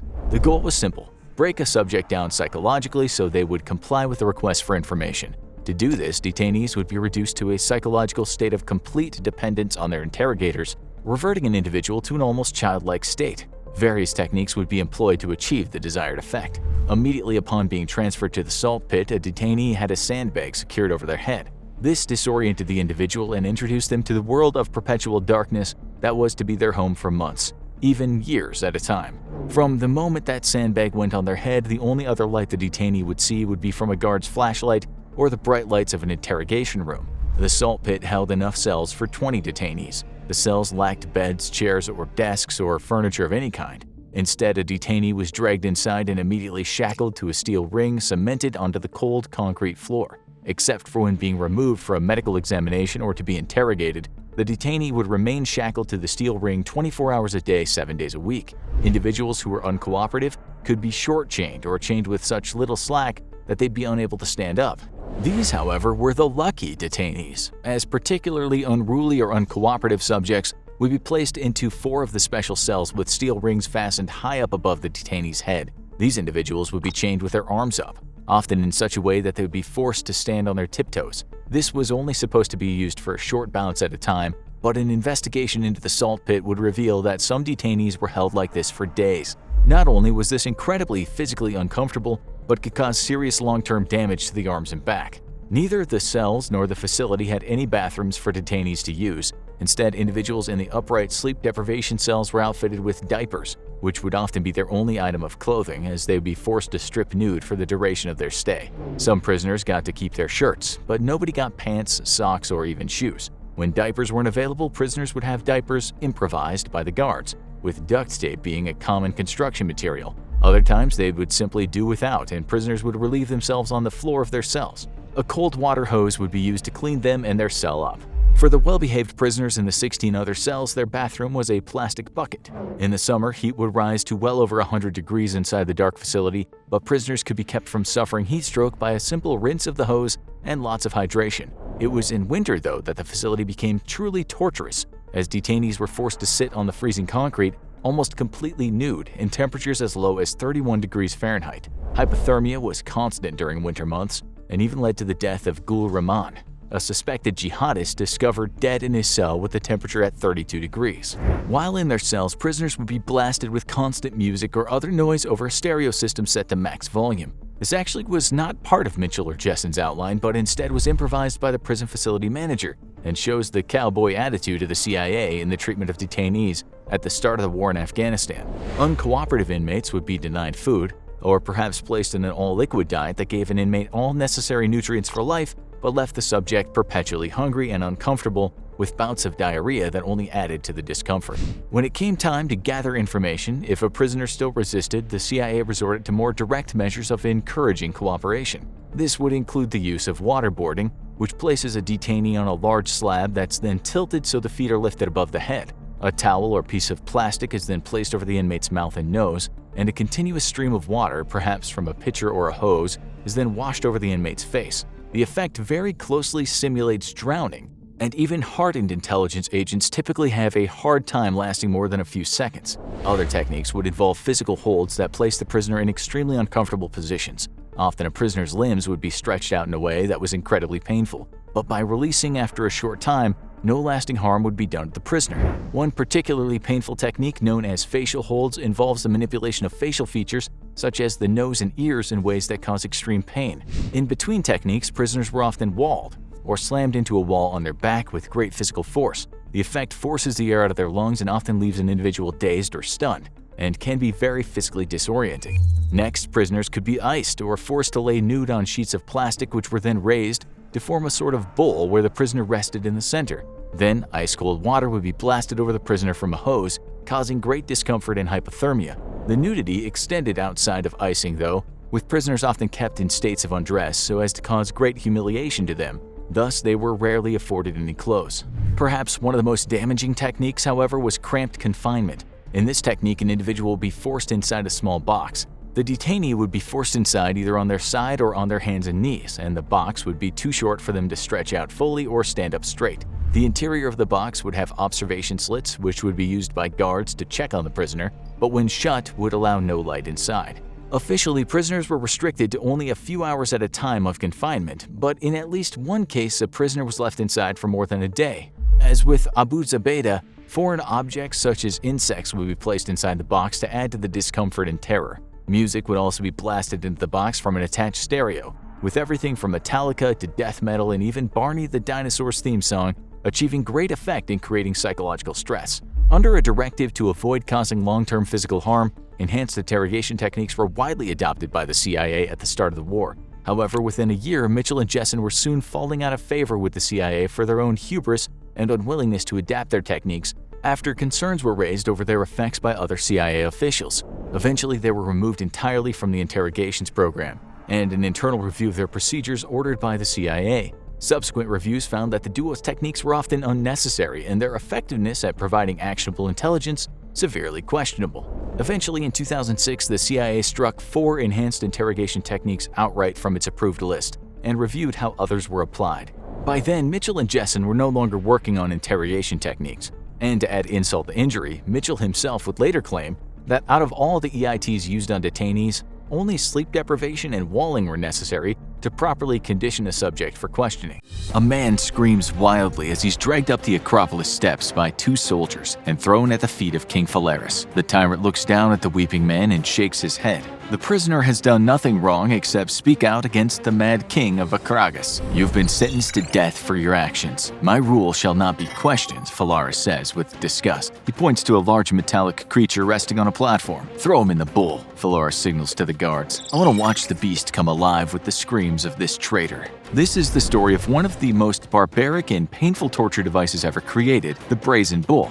There are accounts from ancient Greece and Rome describing the brazen bull being used to execute prisoners in one of the cruelest ways possible. A victim would be thrown into the statue, the door secured behind them. Then a fire would be lit under the bronze bull, increasing the temperature inside to unbearable levels. The person within its belly would literally be cooked alive. The victims of the brazen bull were not only put through unbearable amounts of pain for long periods of time, but their death was sometimes turned into a spectacle for the amusement of others. Before we get into the brutal history of the brazen bull and where it came from, let's examine the terrible nature of the device. How did it work?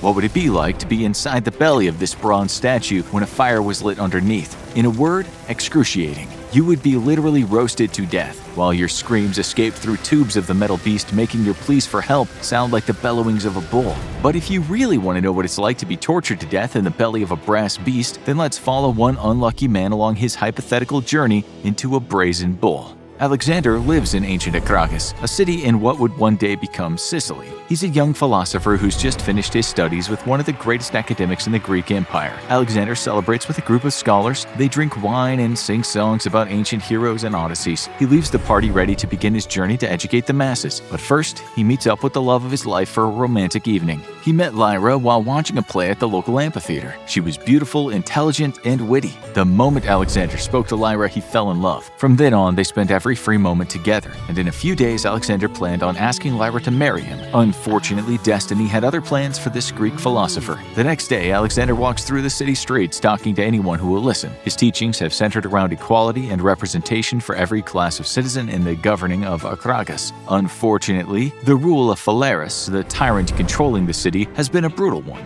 People's rights have been stripped away, free speech has been all but eliminated by the evil ruler. Alexander knows that if he can gather enough support from the citizens of the city, there could be change. Alexander stands atop a marble bench, looking out at the people gathering in front of him. He sees starving farmers and poor merchants, both of which have lost practically everything to the greed of Phalaris. Alexander shouts that equality is key, and that all men should be able to think freely and pursue their dreams without being hindered by a tyrant. As he speaks, a group of soldiers pushes through the crowd. The citizens of Acragas flee as Alexander is pulled from the bench and thrown to the ground. The guards begin to kick the philosopher repeatedly as they shout for the crowd to disperse. Alexander gasps for oxygen, but with every blow, the air is pushed out of his lungs. He feels like he's gonna suffocate to death. But then the beating stops. The guards pull Alexander to his feet and drag him toward the palace. Alexander's blood seeps into the ground, leaving a red trail in the dirt as he's dragged down the path to the palace steps. The guards carry him up to the top of the Acropolis where Phalaris awaits. "I have heard your teachings, young Alexander, and I must admit I am displeased with your lies that you've been spreading," Phalaris says with a wicked smile. Alexander tries to speak, but one of the soldiers punches him in the stomach before any words can come out. He doubles over in pain and falls to his knees. "There's only one thing to be done with traitors who try to overthrow my rule," Phalaris continues. "Throw him in the brazen bull." Alexander's eyes open wide. He opens his mouth to scream as one of the soldiers punches him in the face. There will be no mercy. Alexander's vision blurs as he feels himself being lifted off the ground and dragged toward the bronze bull waiting on the edge of the Acropolis. It looks over the city like an evil sentry guarding a stolen treasure. Alexander desperately tries to claw his way away from the soldiers, but their grips are as strong as crocodile jaws. They approach the brazen bull. The sun gleams off its polished metal casing. The bull was only recently invented for the mad tyrant Phalaris, and very few people have been unlucky enough to be locked inside it. Alexander sees his reflection in the polished metal, but can't help notice the look of terror on his face. The soldiers pull him closer and closer to the bronze beast. They're only inches away when one of the guards reaches down and opens a hatch on the side of the metal bull. The door swings open. Alexander's about to be thrown inside when Phalaris gives the command to halt. For a moment, Alexander thinks he'll be spared. The cruel ruler walks up to Alexander and pulls a knife from his belt. "Hold his mouth open," the king hisses. The soldiers tilt Alexander's head back and force his jaws apart. Phalaris reaches into his victim's mouth and pulls out his tongue. He uses his knife to cut it off. Alexander chokes on the blood pouring from his mouth. He tries to yell for help, but he feels like he's underwater. He spits at Phalaris, covering him in blood. It's Alexander's last act of defiance before being tortured by the malicious king. Phalaris only smiles as Alexander's blood drips down his face. "Carry on," he says. The soldiers shove Alexander into the opening of the brazen bull and slam the door shut. The first thing he notices is the smell of burnt flesh. Although the brazen bull has only claimed a few victims, the stench of cooked skin is unbearable. Alexander's now trapped within the rancid underbelly of the bull. The door closes behind him, silencing his screams. As he inhales to let out another shout, the putrid smell of burnt flesh fills his nostrils. He throws up all over the inside of the torture chamber. It's pitch black, besides the little bit of light coming through the cracks where the door had swung shut. Alexander prays to every god he can think of, begging for mercy. All he was trying to do was make the city a better place. Now, the evil tyrant that's caused so much pain for its citizens has condemned him to the worst death imaginable. From the outside of the metal bull, Alexander can hear the muffled voices of the soldiers talking to Phalaris. The ruler of Akragas taps on the side of the metal bull and puts his face against its warm exterior. You will not die fast, and you will not die well, young philosopher. Take the time while you are being cooked alive to think about all the mistakes you've made by speaking out against me. Phalaris steps away from the brazen bull. Burn him, he says to his soldiers. They begin piling dried sticks and logs underneath the bronze bull. The sounds of Alexander pounding on the inside are little more than dull thuds. Then he hears a sound that signals the beginning of the end of his life. The crackling of the wood as it catches fire echoes through the chamber. He weeps as thoughts of his beloved Lyra race through his head. He left her that very morning with the intention of asking her to be his wife later that day under their favorite fig tree. Now she'll be left wondering what happened to him as his body burns to dust. The heat inside the bull begins to rise. At first, it's just the bottom of the chamber that heats up. Alexander lifts his hands and knees off the metal, alternating between each side of his body. Every time his skin touches the metal, it sizzles. The temperature inside the brazen bull rises higher and higher. Phalaris has gathered his closest advisors and friends to watch the spectacle that will occur as Alexander is roasted alive inside the bull. Paralaus of Athens only just invented this new torture device, so most have yet to see it in action. It was a gift from the now deceased sculptor to the Mad King. Phalaris himself has witnessed what the brazen bull can do and heard the sounds that a screaming victim from within will make, but he wants to show it off to others in his circle, just to be sure that they don't get any ideas of double-crossing him. Alexander can barely tolerate the heat anymore. The fire rages underneath the brazen bull. He can no longer touch any of the sides of the bronze statue without being burnt. He begins to rock back and forth as he howls in agony. The entire bronze statue shifts as Alexander throws his weight against the sides of the bull. His shrieks escape through the series of tubes contained within the statue. His voice is distorted to sound like the snorting and grunting of a real bull. Phalaris claps his hands in glee as smoke begins pouring out of the nostrils of the brazen bull. Before the smoke is released from the statue, it passes through chambers filled with incense to counteract the stench of burning flesh. Alexander wails as he is cooked alive. It could be hours until the heat inside of the statue kills him. As time passes, he can no longer move. The nerve endings in his skin have all been destroyed. His flesh bubbles with third-degree burns. All Alexander can think about is his beloved Lyra. Would she still love him if she saw him like this? Skin and muscle begins to fall off his bones as it's now completely cooked. Alexander lays in the belly of the brazen bull, praying for death when the gods finally answer his pleadings. After much too long, he succumbs to the burns and leaves the mortal realm to join his ancestors in whatever existence comes after this one. After several more hours, the door to the brazen bull is pulled open. The soldiers sweep out the charred remains of the young philosopher and separate the bones from whatever else remains. Phalaris sorts through Alexander's bones, looking for just the right ones. He pulls them out, careful not to burn his fingers, and fastens them together with a piece of string. He ties the bones to his wrist and smiles at his new piece of jewelry. This horrifying story is what victims of the brazen bull would have to go through before the torture device killed them. Anyone who was thrown into this torture device did not have a happy ending to their life. This was even true for the man who was once said to have created the brazen bull.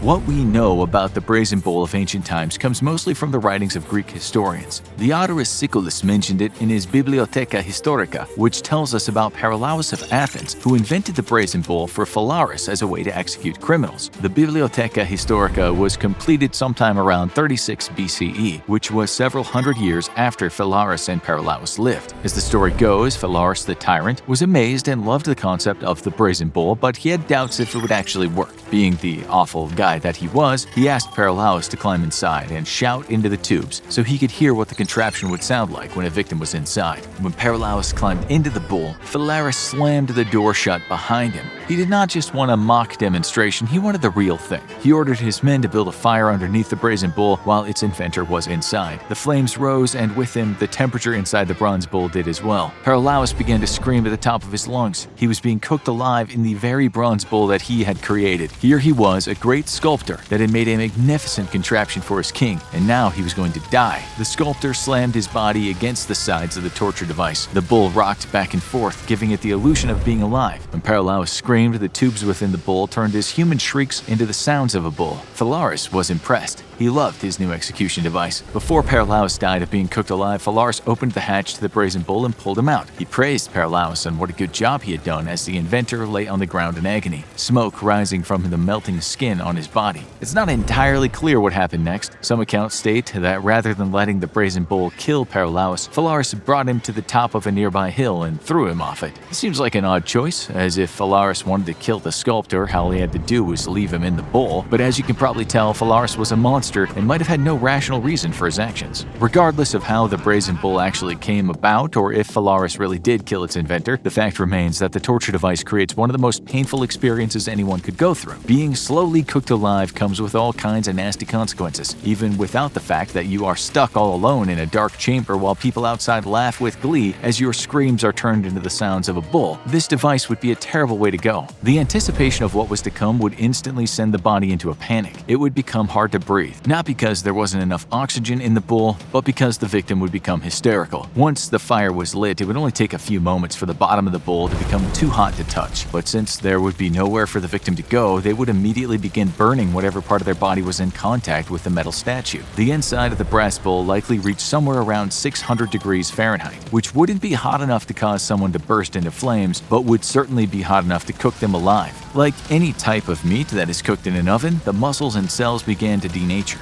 and the body released liquid. If cooked for long enough at a lower temperature, someone's muscles could literally slide off their bones. This is why the Brazen Bull was such a terrible torture method. The victim could remain alive for hours if the fire was controlled. They would be in agony the entire time until their body finally couldn't take it anymore, and they died from extreme dehydration or organ failure. It would be the severe burns and the blistering of the skin and muscles that would cause the most painful part of the Brazen Bull experience. Over time, the Brazen Bull came to be known by other names such as the Bronze Bull, Sicilian Bull, or the Bull of Phalaris. After it fell out of favor with the Greeks, the Brazen Bull was said to be used by the Romans. This was during the turn of the century when Christianity was spreading throughout Europe and the Middle East. The Romans threw Christian dissidents into the Brazen Bull and cooked them alive to make an example of them and show what happened to Christians in the Roman Empire. Both Saint Antipas, who would be invoked to help ease the pain of toothaches, and Saint Eustace, who was a pagan Roman general that converted to Christianity, were executed via the Brazen Bull. Saint Eustace had a family he was forced to separate from for several years as he hid from the Roman authorities, who were after him.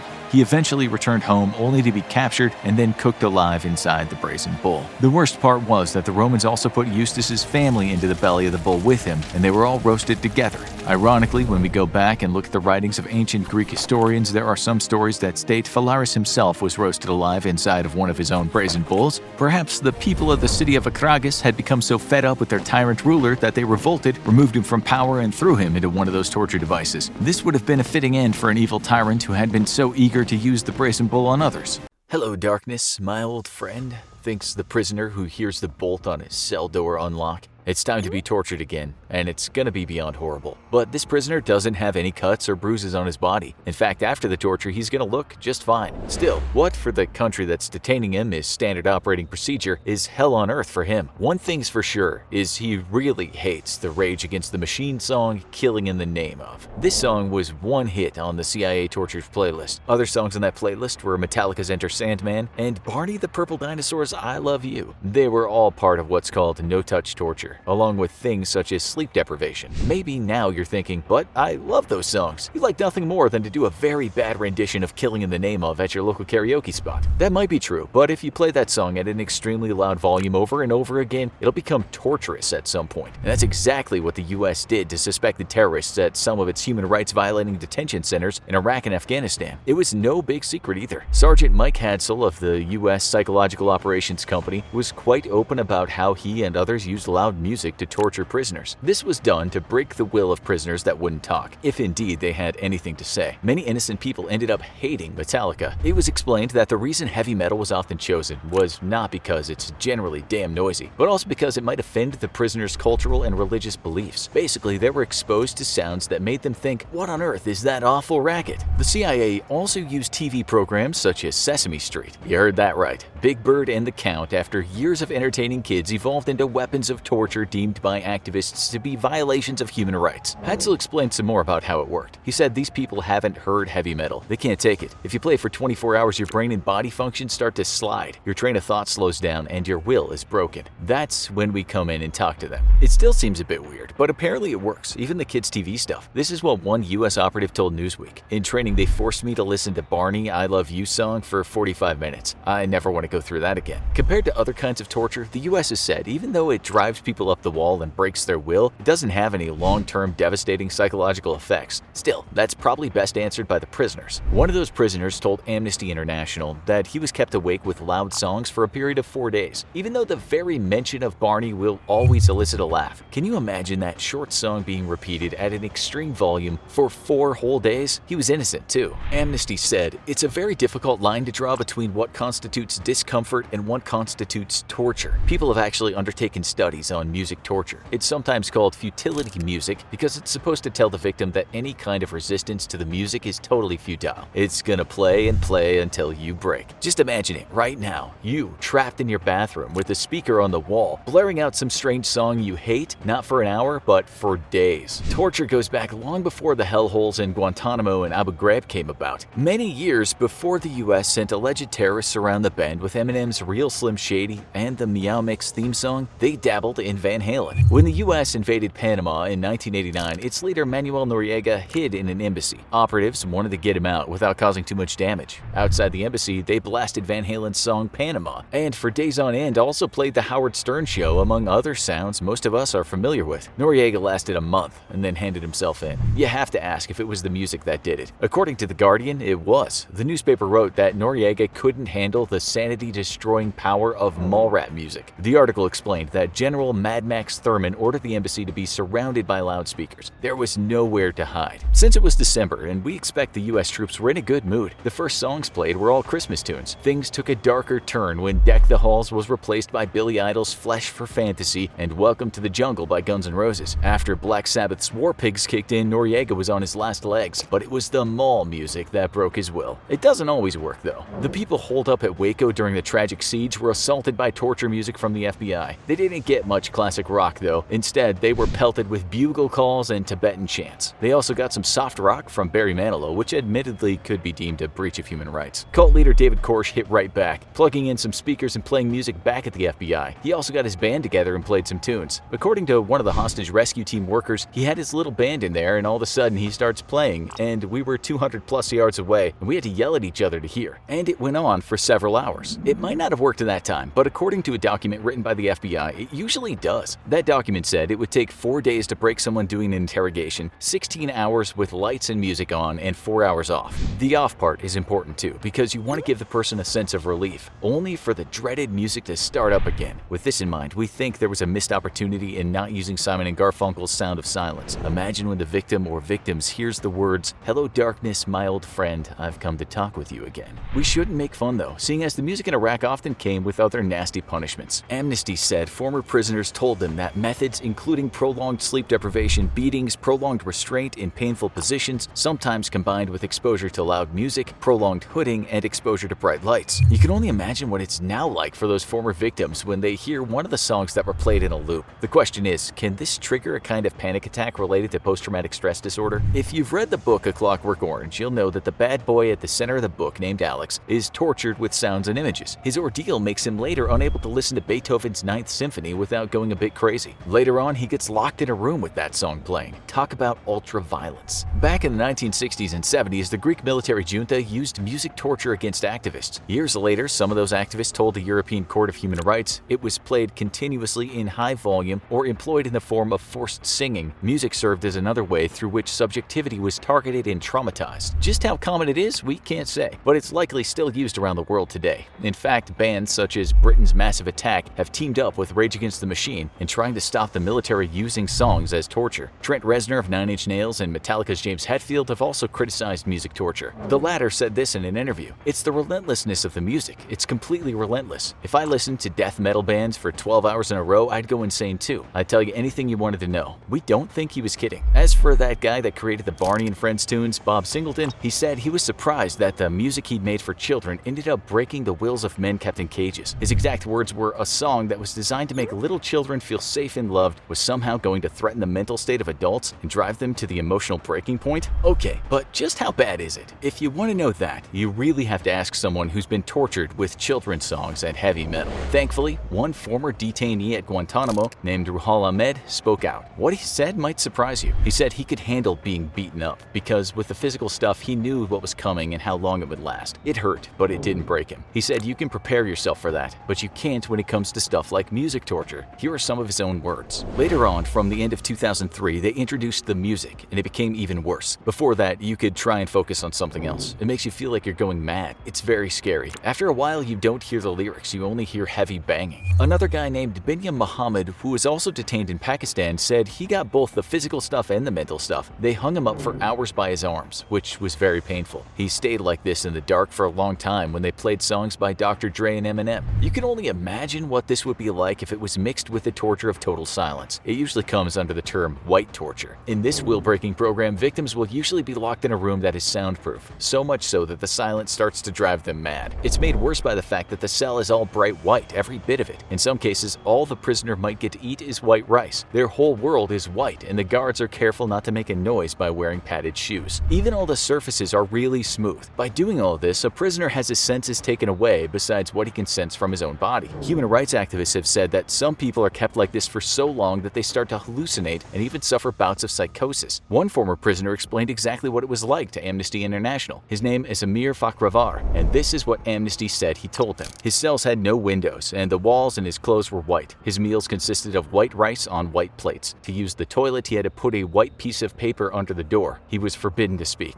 and the guards reportedly wore shoes that muffled sound. Another prisoner said that you're never able to fully leave the white room after you're released. He said since he got out, he hasn't been able to sleep without medication. He said the sound of a closing door makes him panic. The US stands accused of doing something similar. Basically, in the days of enhanced interrogation at Guantanamo, a prisoner might have his hearing disabled by earmuffs. They're then blindfolded so it's pitch black, and they also put large gloves over his hands and feet so he couldn't feel anything. The prisoners were held in cages where they would eventually lose all sense of time. These people had no idea what was coming next. Maybe a kick in the groin, or perhaps even getting dragged out of that cage and taken to a cell where for days on end they'd have to listen to Count Von Count doing what he does best. It would be funny if it wasn't. Still, according to the US military, what some former prisoners have called the disco is actually torture light. One of those prisoners didn't think so, once saying that given two choices of either losing your sight or losing your mind, you would always choose sight. For him, being in the dark was much better than being made mad with music. But we'll finish this on a lighter note. For the most part, the British public was against the invasion of Iraq, and many people protested about the so-called torture light. Guess what happened when President Bush visited the UK and he got near the crowds? You guessed it, the Barney the Purple Dinosaur theme was blasted out. It should also be said, the British military is no stranger to torture.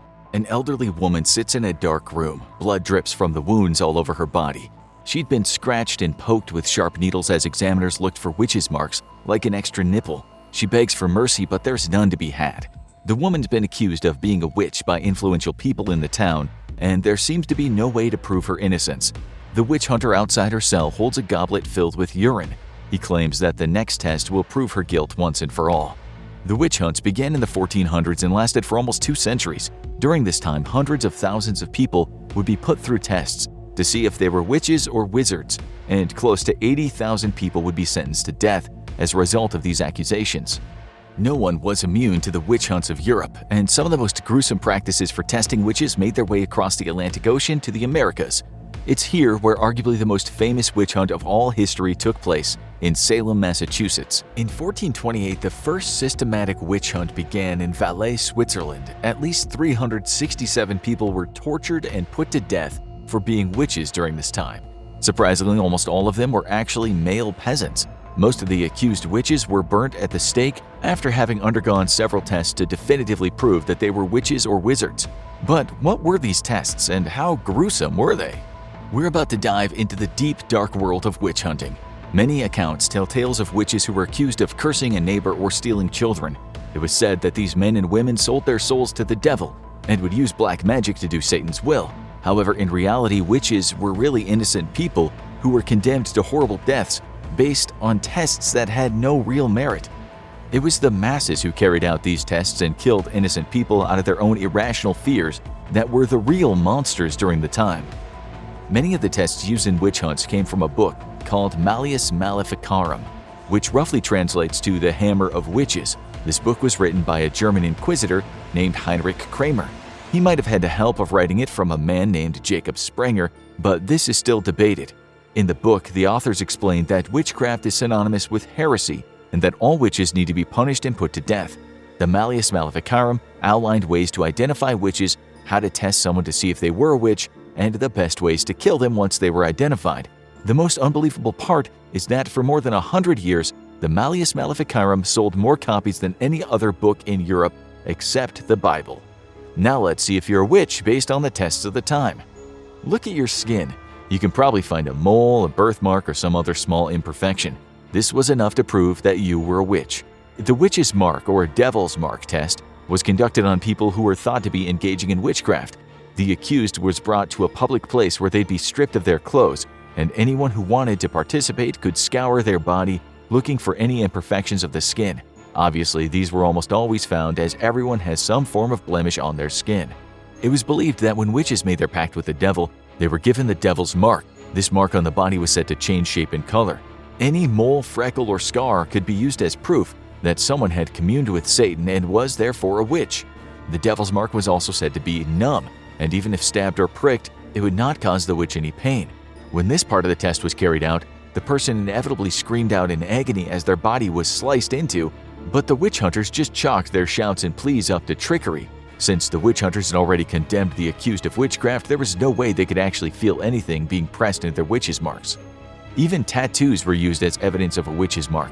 It was assumed that if you were accused of being a witch and had a tattoo, there was a sinister purpose behind it. Even if the tattoo was a beautiful flower or a family member's name, the devil likely had something to do with it, and there was a hidden meaning that only the witches knew about. There were professionals who got paid a lot of money for their expertise in identifying witches' marks, and witches as a whole. For a long time, this was a lucrative business, which didn't provide much incentive for hunters to stop accusing people of being witches. But there was even a stranger marking that people would look for when trying to identify a witch, called the witch's teat. The witch's teat was exactly what it sounded like. The witch hunters would examine someone for a third nipple. Having a third nipple, which is also called polymastia or polythelia, is a rare condition, but it does occur naturally. Scientists aren't entirely sure why third nipples develop, but it can happen during development when the milk line tissues are forming. The third nipple normally isn't functional and does not cause the person any harm. During witches' hunts, it was believed that a witch would have a third nipple for her animal helpers to suckle on. It was also thought that Satan himself would drink from the third nipple. Since the third nipple doesn't normally produce milk, this belief was obviously founded on hysteria and ignorance rather than fact. The witch's teat test was carried out on many people, but one of the main problems was that if you had a mark that even slightly resembled a nipple on your chest or a midsection, it was assumed to be a witch's teat. A lack of fundamental knowledge of anatomy resulted in many people being sentenced to death during this time. The false accusations got so bad that some people resorted to cutting off any marks that might have resulted in them being called a witch. People would literally burn their own skin or slice imperfections from their bodies just to be safe. Unfortunately, the scars left behind would often be used as evidence that they'd made a deal with the devil, so they were screwed either way. Even if you didn't have any clear marking indicating you were a witch, you weren't safe. There was another horrible test that no one was protected from, and this one caused a considerable amount of pain. The pricking test was used to determine if someone's witch's mark was being hidden. It was thought that since the accused person was a witch, they could have used magic to hide their third teat or any witch-identifying marks. In both books and pamphlets about witch hunting, it was suggested that if someone was suspected of being a witch but they didn't have any marks, their skin should be pricked or scratched to see if anything was hidden just below the surface. Witch hunters would use special tools to prick people's skin until they found a spot that didn't cause them any pain. This was then used as proof that there was a witch's mark on that part of the accused body. However, until that spot was found, the accused had to endure excruciating pain as needles poked into their bodies. In some situations, mobs of people would use their fingernails to scratch away a person's skin as they screamed in agony. There were even people who specialized in the pricking test known as prickers. This was a particularly lucrative profession found in England and Scotland during the witch hunts. The prickers would be paid exuberant amounts of money. These professionals would go around the country and prick whoever was accused of being a witch. They would often use dull needles to con people into thinking they'd found a witch's mark when the accused didn't immediately yelp in pain. And there was an even more gruesome side to the process. Instead of just identifying hidden witches' marks, some experts suggested that if you thought you were under the spell of a witch, it might help you break the curse if you scratched the witch who was ailing you. People would scratch the accused witch with their fingernails until they drew blood. The supposed witch would be in severe pain, but if the person who did the scratching felt better, it was used as evidence that the person being scratched was in fact guilty, and they'd be put to death. One of the most well-known witch tests is the swimming test. This was somewhat of a no-win situation for the accused, yet it was used in both Europe and the Americas as a means to determine if someone was a witch. This test was also known as the trial by water and was derived from an ancient practice where criminals and wizards were thrown into a rushing river where fate would determine their outcome. The swimming test for witches was a little different. The suspected witch would be stripped of their clothing, bound, and have a rope tied around their neck or waist. They would be thrown into the body of water to see if they would sink or float. It was believed that since witches allied themselves with the devil and therefore rejected the sacrament of baptism, the water would reject them and cause a person to float. If the accused person was thrown into the water and they floated, they were automatically confirmed to be a witch. On the other hand, if they sank, they would be declared innocent. The problem was that since the rope to pull them out of the water was tied to their neck or waist, the knot would sometimes come undone, and the person would drown as a result. Other times, the rope would cut off their air supply long enough for them to asphyxiate as they were being pulled ashore. In both circumstances, the person was no longer thought to be a witch, but they would also be dead. At this point, it should be pretty clear that the witch hunts were by no means fair or unbiased. This next test seemed to be geared toward condemning the illiterate more than actual witches. The prayer test required that someone accused of witchcraft recite verses from the Holy Bible verbatim. The Lord's Prayer was the scripture most often used in the test. Most people knew these verses word for word. However, it would be pretty nerve-wracking to recite it perfectly when your life was on the line. This often caused people to make mistakes, stutter, or omit words. In all of these circumstances, the person was declared a witch and sentenced to death. Other times, people who had never been taught to read were asked to recite verses straight from the Bible. Obviously, they would fail miserably as they were illiterate, which then proved to witch hunters that they were guilty. But even if someone could repeat scripture without any mistakes, it didn't necessarily mean they were safe. During the Salem witch trials, George Burroughs was tried as a witch and found guilty. He was sentenced to death by hanging. On the day of his execution, George Burroughs stood on the gallows platform and recited the Lord's Prayer perfectly as the noose was placed around his neck. Even still, it was determined that his words were nothing but a clever trick orchestrated by the devil. The logic doesn't really check out, but nothing about witch tests made much sense. Even though people were afraid of witches, they didn't mind poking and prodding them. In fact, there was even a touch test that was used to determine if someone was a witch. The touch test was carried out by the victims who were affected by the accused witch. To see if someone really was a witch, the person who had been cursed or ailed would touch them to see if a special reaction occurred. For example, people who fainted or had seizures might suspect a witch had made them sick. If they then blamed someone for casting a spell on them, that person would be brought into the room, and the so-called victim would touch them. If nothing happened, then the accused person was innocent. However, if the sick person felt better, or even stated they felt a slight change, it was proof that the other person was a witch. This likely led to many innocent people being labeled as witches. It wasn't uncommon for people to declare that someone they didn't like or get along with was a witch. If someone was pretending to be sick just to get another person in trouble, all they'd have to do was change the way they were acting after they touched them. This would be enough to condemn the other party. A perfect example of how the touch test was misused happened in England in 1662. Two elderly women named Rose Cullender and Amy Denny were accused by two young girls of being witches. The girls would act as if they were possessed or suffering fits of pain. They would clench their fists so tightly that no one could open them. Rose and Amy were brought to the room to see if they elicited any change. The touch test was then used to see if the old ladies were actually witches. When they touched the girls, their fists would magically open. It was as if the spell had been broken.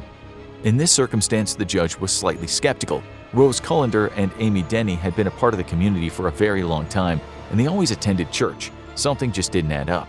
The judge had the girls blindfolded and then had them touch different people in the courtroom. The young girls unclenched their fists for people other than Rose and Amy, which proved that they were lying about the elderly women being witches. Unfortunately, it wasn't the end of the story.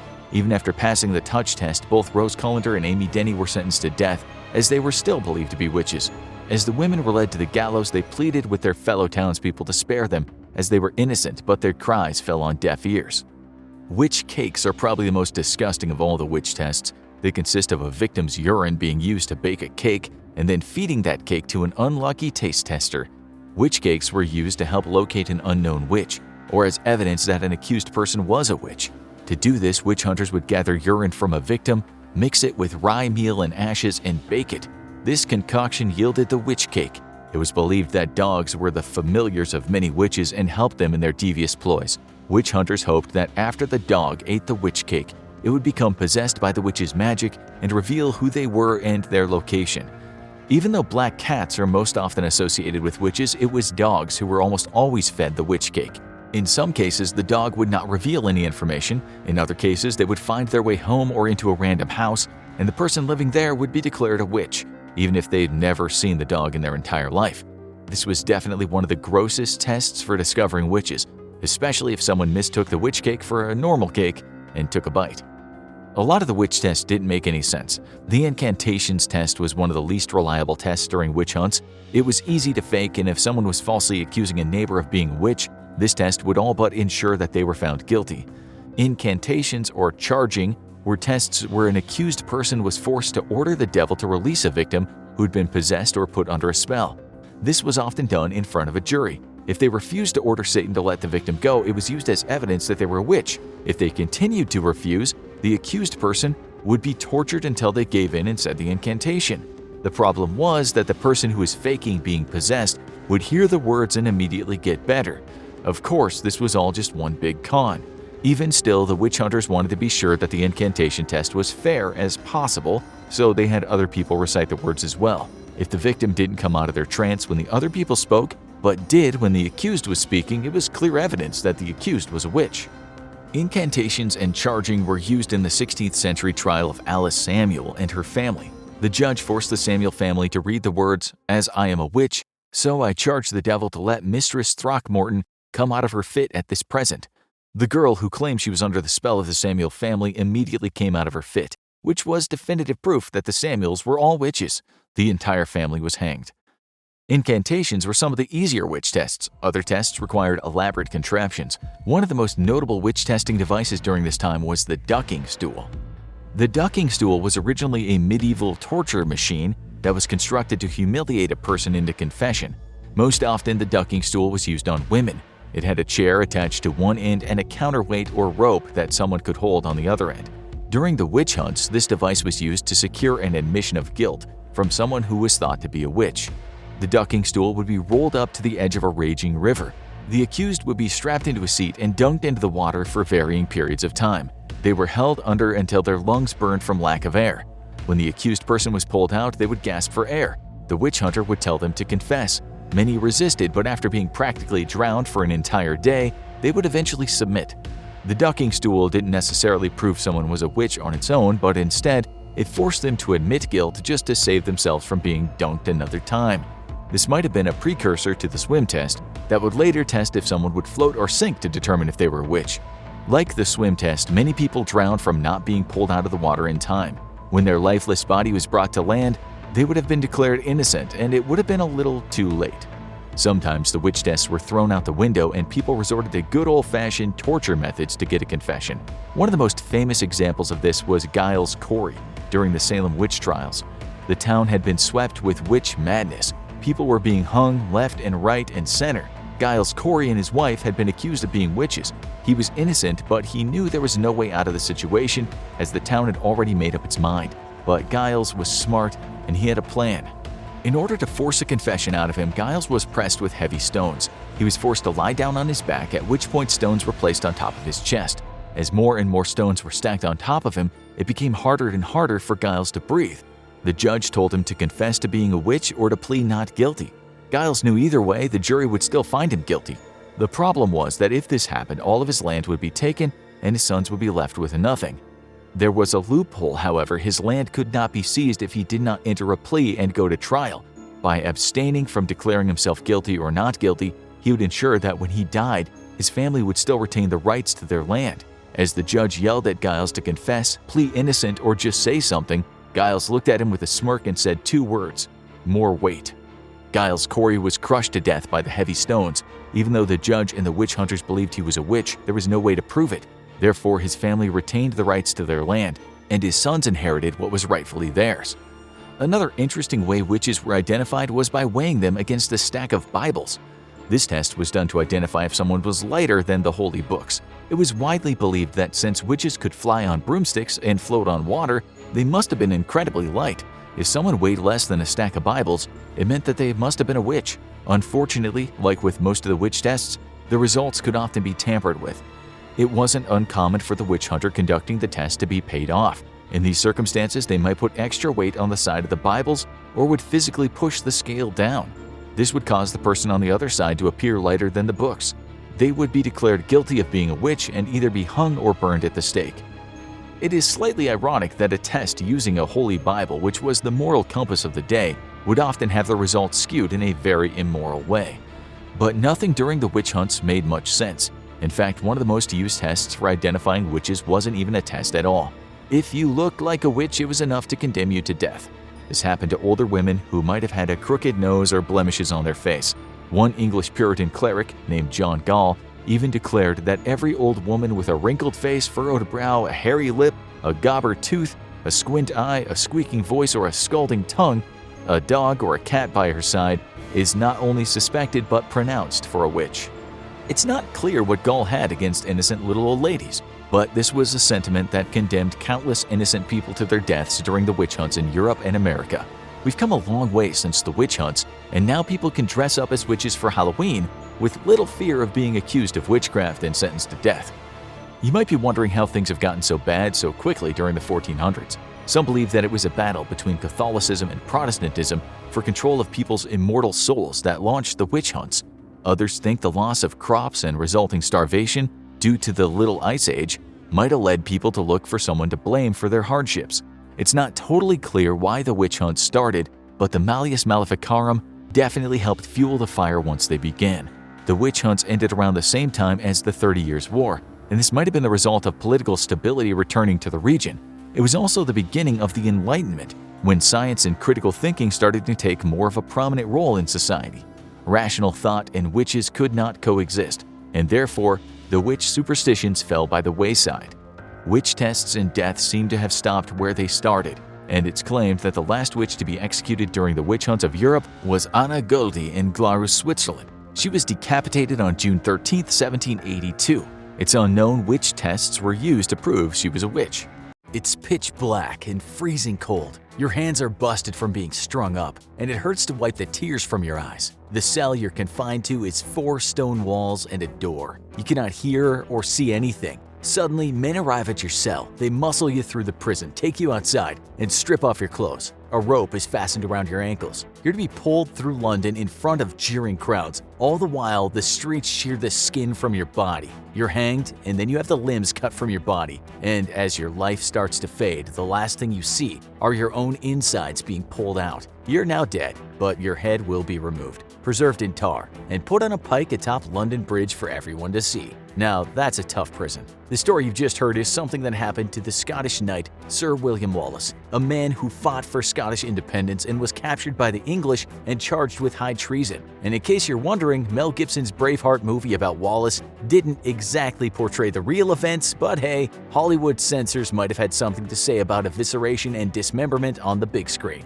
Others would share a similar fate to Wallace. But before we get to life in the cell or on the rack and the matter of human rights, you should know something about the Tower of London. The mighty tower was founded in 1066 after William the Conqueror had successfully invaded England. This grand edifice was a symbol of his power, a reminder to the folks of London that things had changed in their hood. It would take about 20 years for William to finish his fortress. In the ensuing centuries, this place would become a complex network of startling buildings. It would become perhaps the most impregnable building on Earth, surrounded by high walls and towers, and also protected by a moat. Before you start imagining things though, no, there were no sharks in that moat, nor any sharks with frickin' lasers on their head. Medieval kings would enjoy its luxurious palace without the threat of danger looming upon them. It surely couldn't be breached. Well, what's quite amazing is that when it was first overrun, it wasn't a bunch of well-trained knights that got into the place, it was a bunch of peasants who in 1381 started a peasants' revolt over harsh treatment by their ruling masters. They did some executing of their own,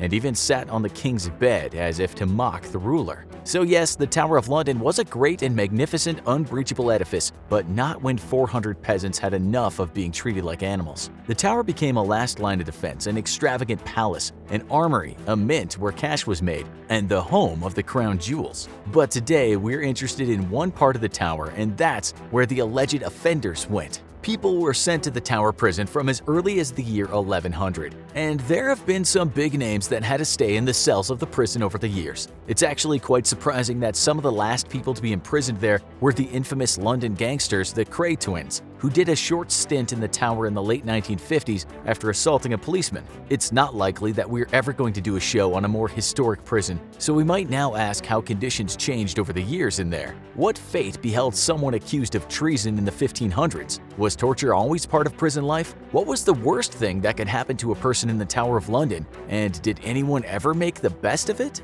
We'll start with one of the prison's first famous occupants, which was one Ranulph Flambard. England's new king Henry I sent Ranulph to the Tower after accusing him of embezzlement in 1100. You could say that prison security was a bit lax in those days, because as legend has it, Ranulph had managed to get some wine smuggled in. He then gave that to the guards and they ended up catching a few drunken Z's. Ranulph then used a rope to climb down the tower. He managed to cross the English Channel and find safety in Normandy. Okay, so we have some very early security issues, but this kind of thing would happen again. In 1597, a couple of imprisoned Catholics managed to do the rope trick again and get out of the tower. This must have been especially hard because they'd been horribly tortured and had their hands mangled. Imagine climbing down a rope when your hands are broken. And just to let you know what kind of torture you might receive as a 16th century prisoner, we have a record of it for you written by someone at the time. Part of it goes like this. Twice he's been hung up by the hands with great cruelty on the part of the others, and no less patience on his own.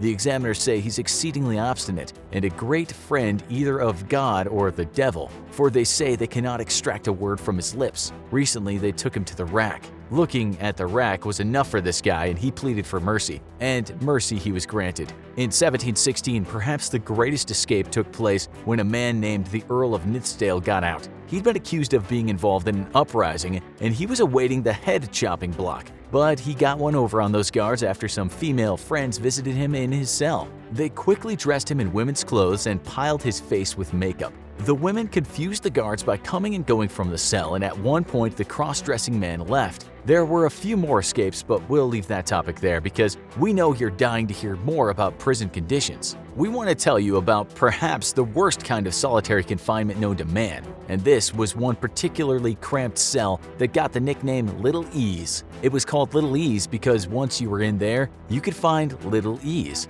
It was built to be so small that an occupant could no way stand or lie down, but even in a sitting position, the back would have to be bent. There was no light in the cell either. So you might be left for days with the occasional bread and water bent in double. This brings a whole new meaning to doing time in the shoe. This wasn't always the case though, and nobles at times had a much better experience in the Tower of London prison. In 1321, an 11-year-old girl named Maud de Battlesmere, the Countess of Oxford, spent some time with her mother and siblings in the tower. Her father was hanged, drawn, and quartered for taking part in a rebellion, but during her stay in the tower, she wasn't treated so harshly. It was the same for the famous English spy and global explorer who's known for first bringing tobacco to England in the 1500s. His name was Sir Walter Raleigh, and he did some stints in the tower when he got on the wrong side of the elites. But his cell was more like a cozy bedroom, and he was allowed to read and conduct his scientific experiments. They took his head in the end, and when he looked up at the axe, he said, "This is a sharp medicine,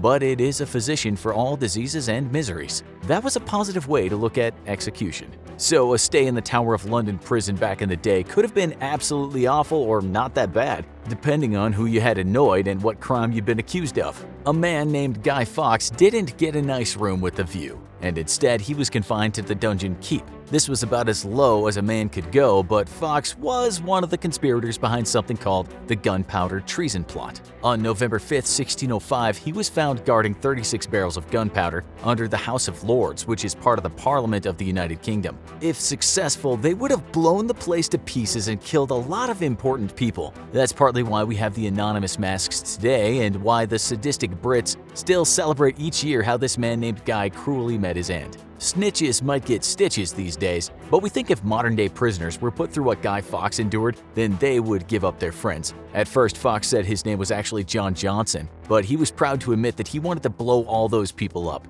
He remained quiet as to who his co-conspirators were. At that time, the worst kinds of torture had been made illegal, so it was called for that he endure a softer kind of torture first. This included a little bit of beating here and there and being suspended in the air by the wrists. Fawkes didn't snitch after that, and the king even said that the man had a Roman resolution. So the ante was upped and the torture was taken further. He was likely stretched out on the rack, and his resolution soon faded. Having your limbs pulled out of their sockets will do that to a person. He did last one day of torture though, and only spilled some beans on the second day. Historians don't exactly know what went down in the torture chamber, but his badly written signature points to the fact that his hands weren't really working. He and the other plotters got the same treatment as William Wallace. You know, that being pulled by the ankles by a horse thing, and then the hanging until almost dead and subsequent loss of limbs. It was designed to keep the person alive through the worst of it, or as was said back then, to put to death halfway between heaven and earth as unworthy of both. The weakened Fox got lucky. He died while being hanged,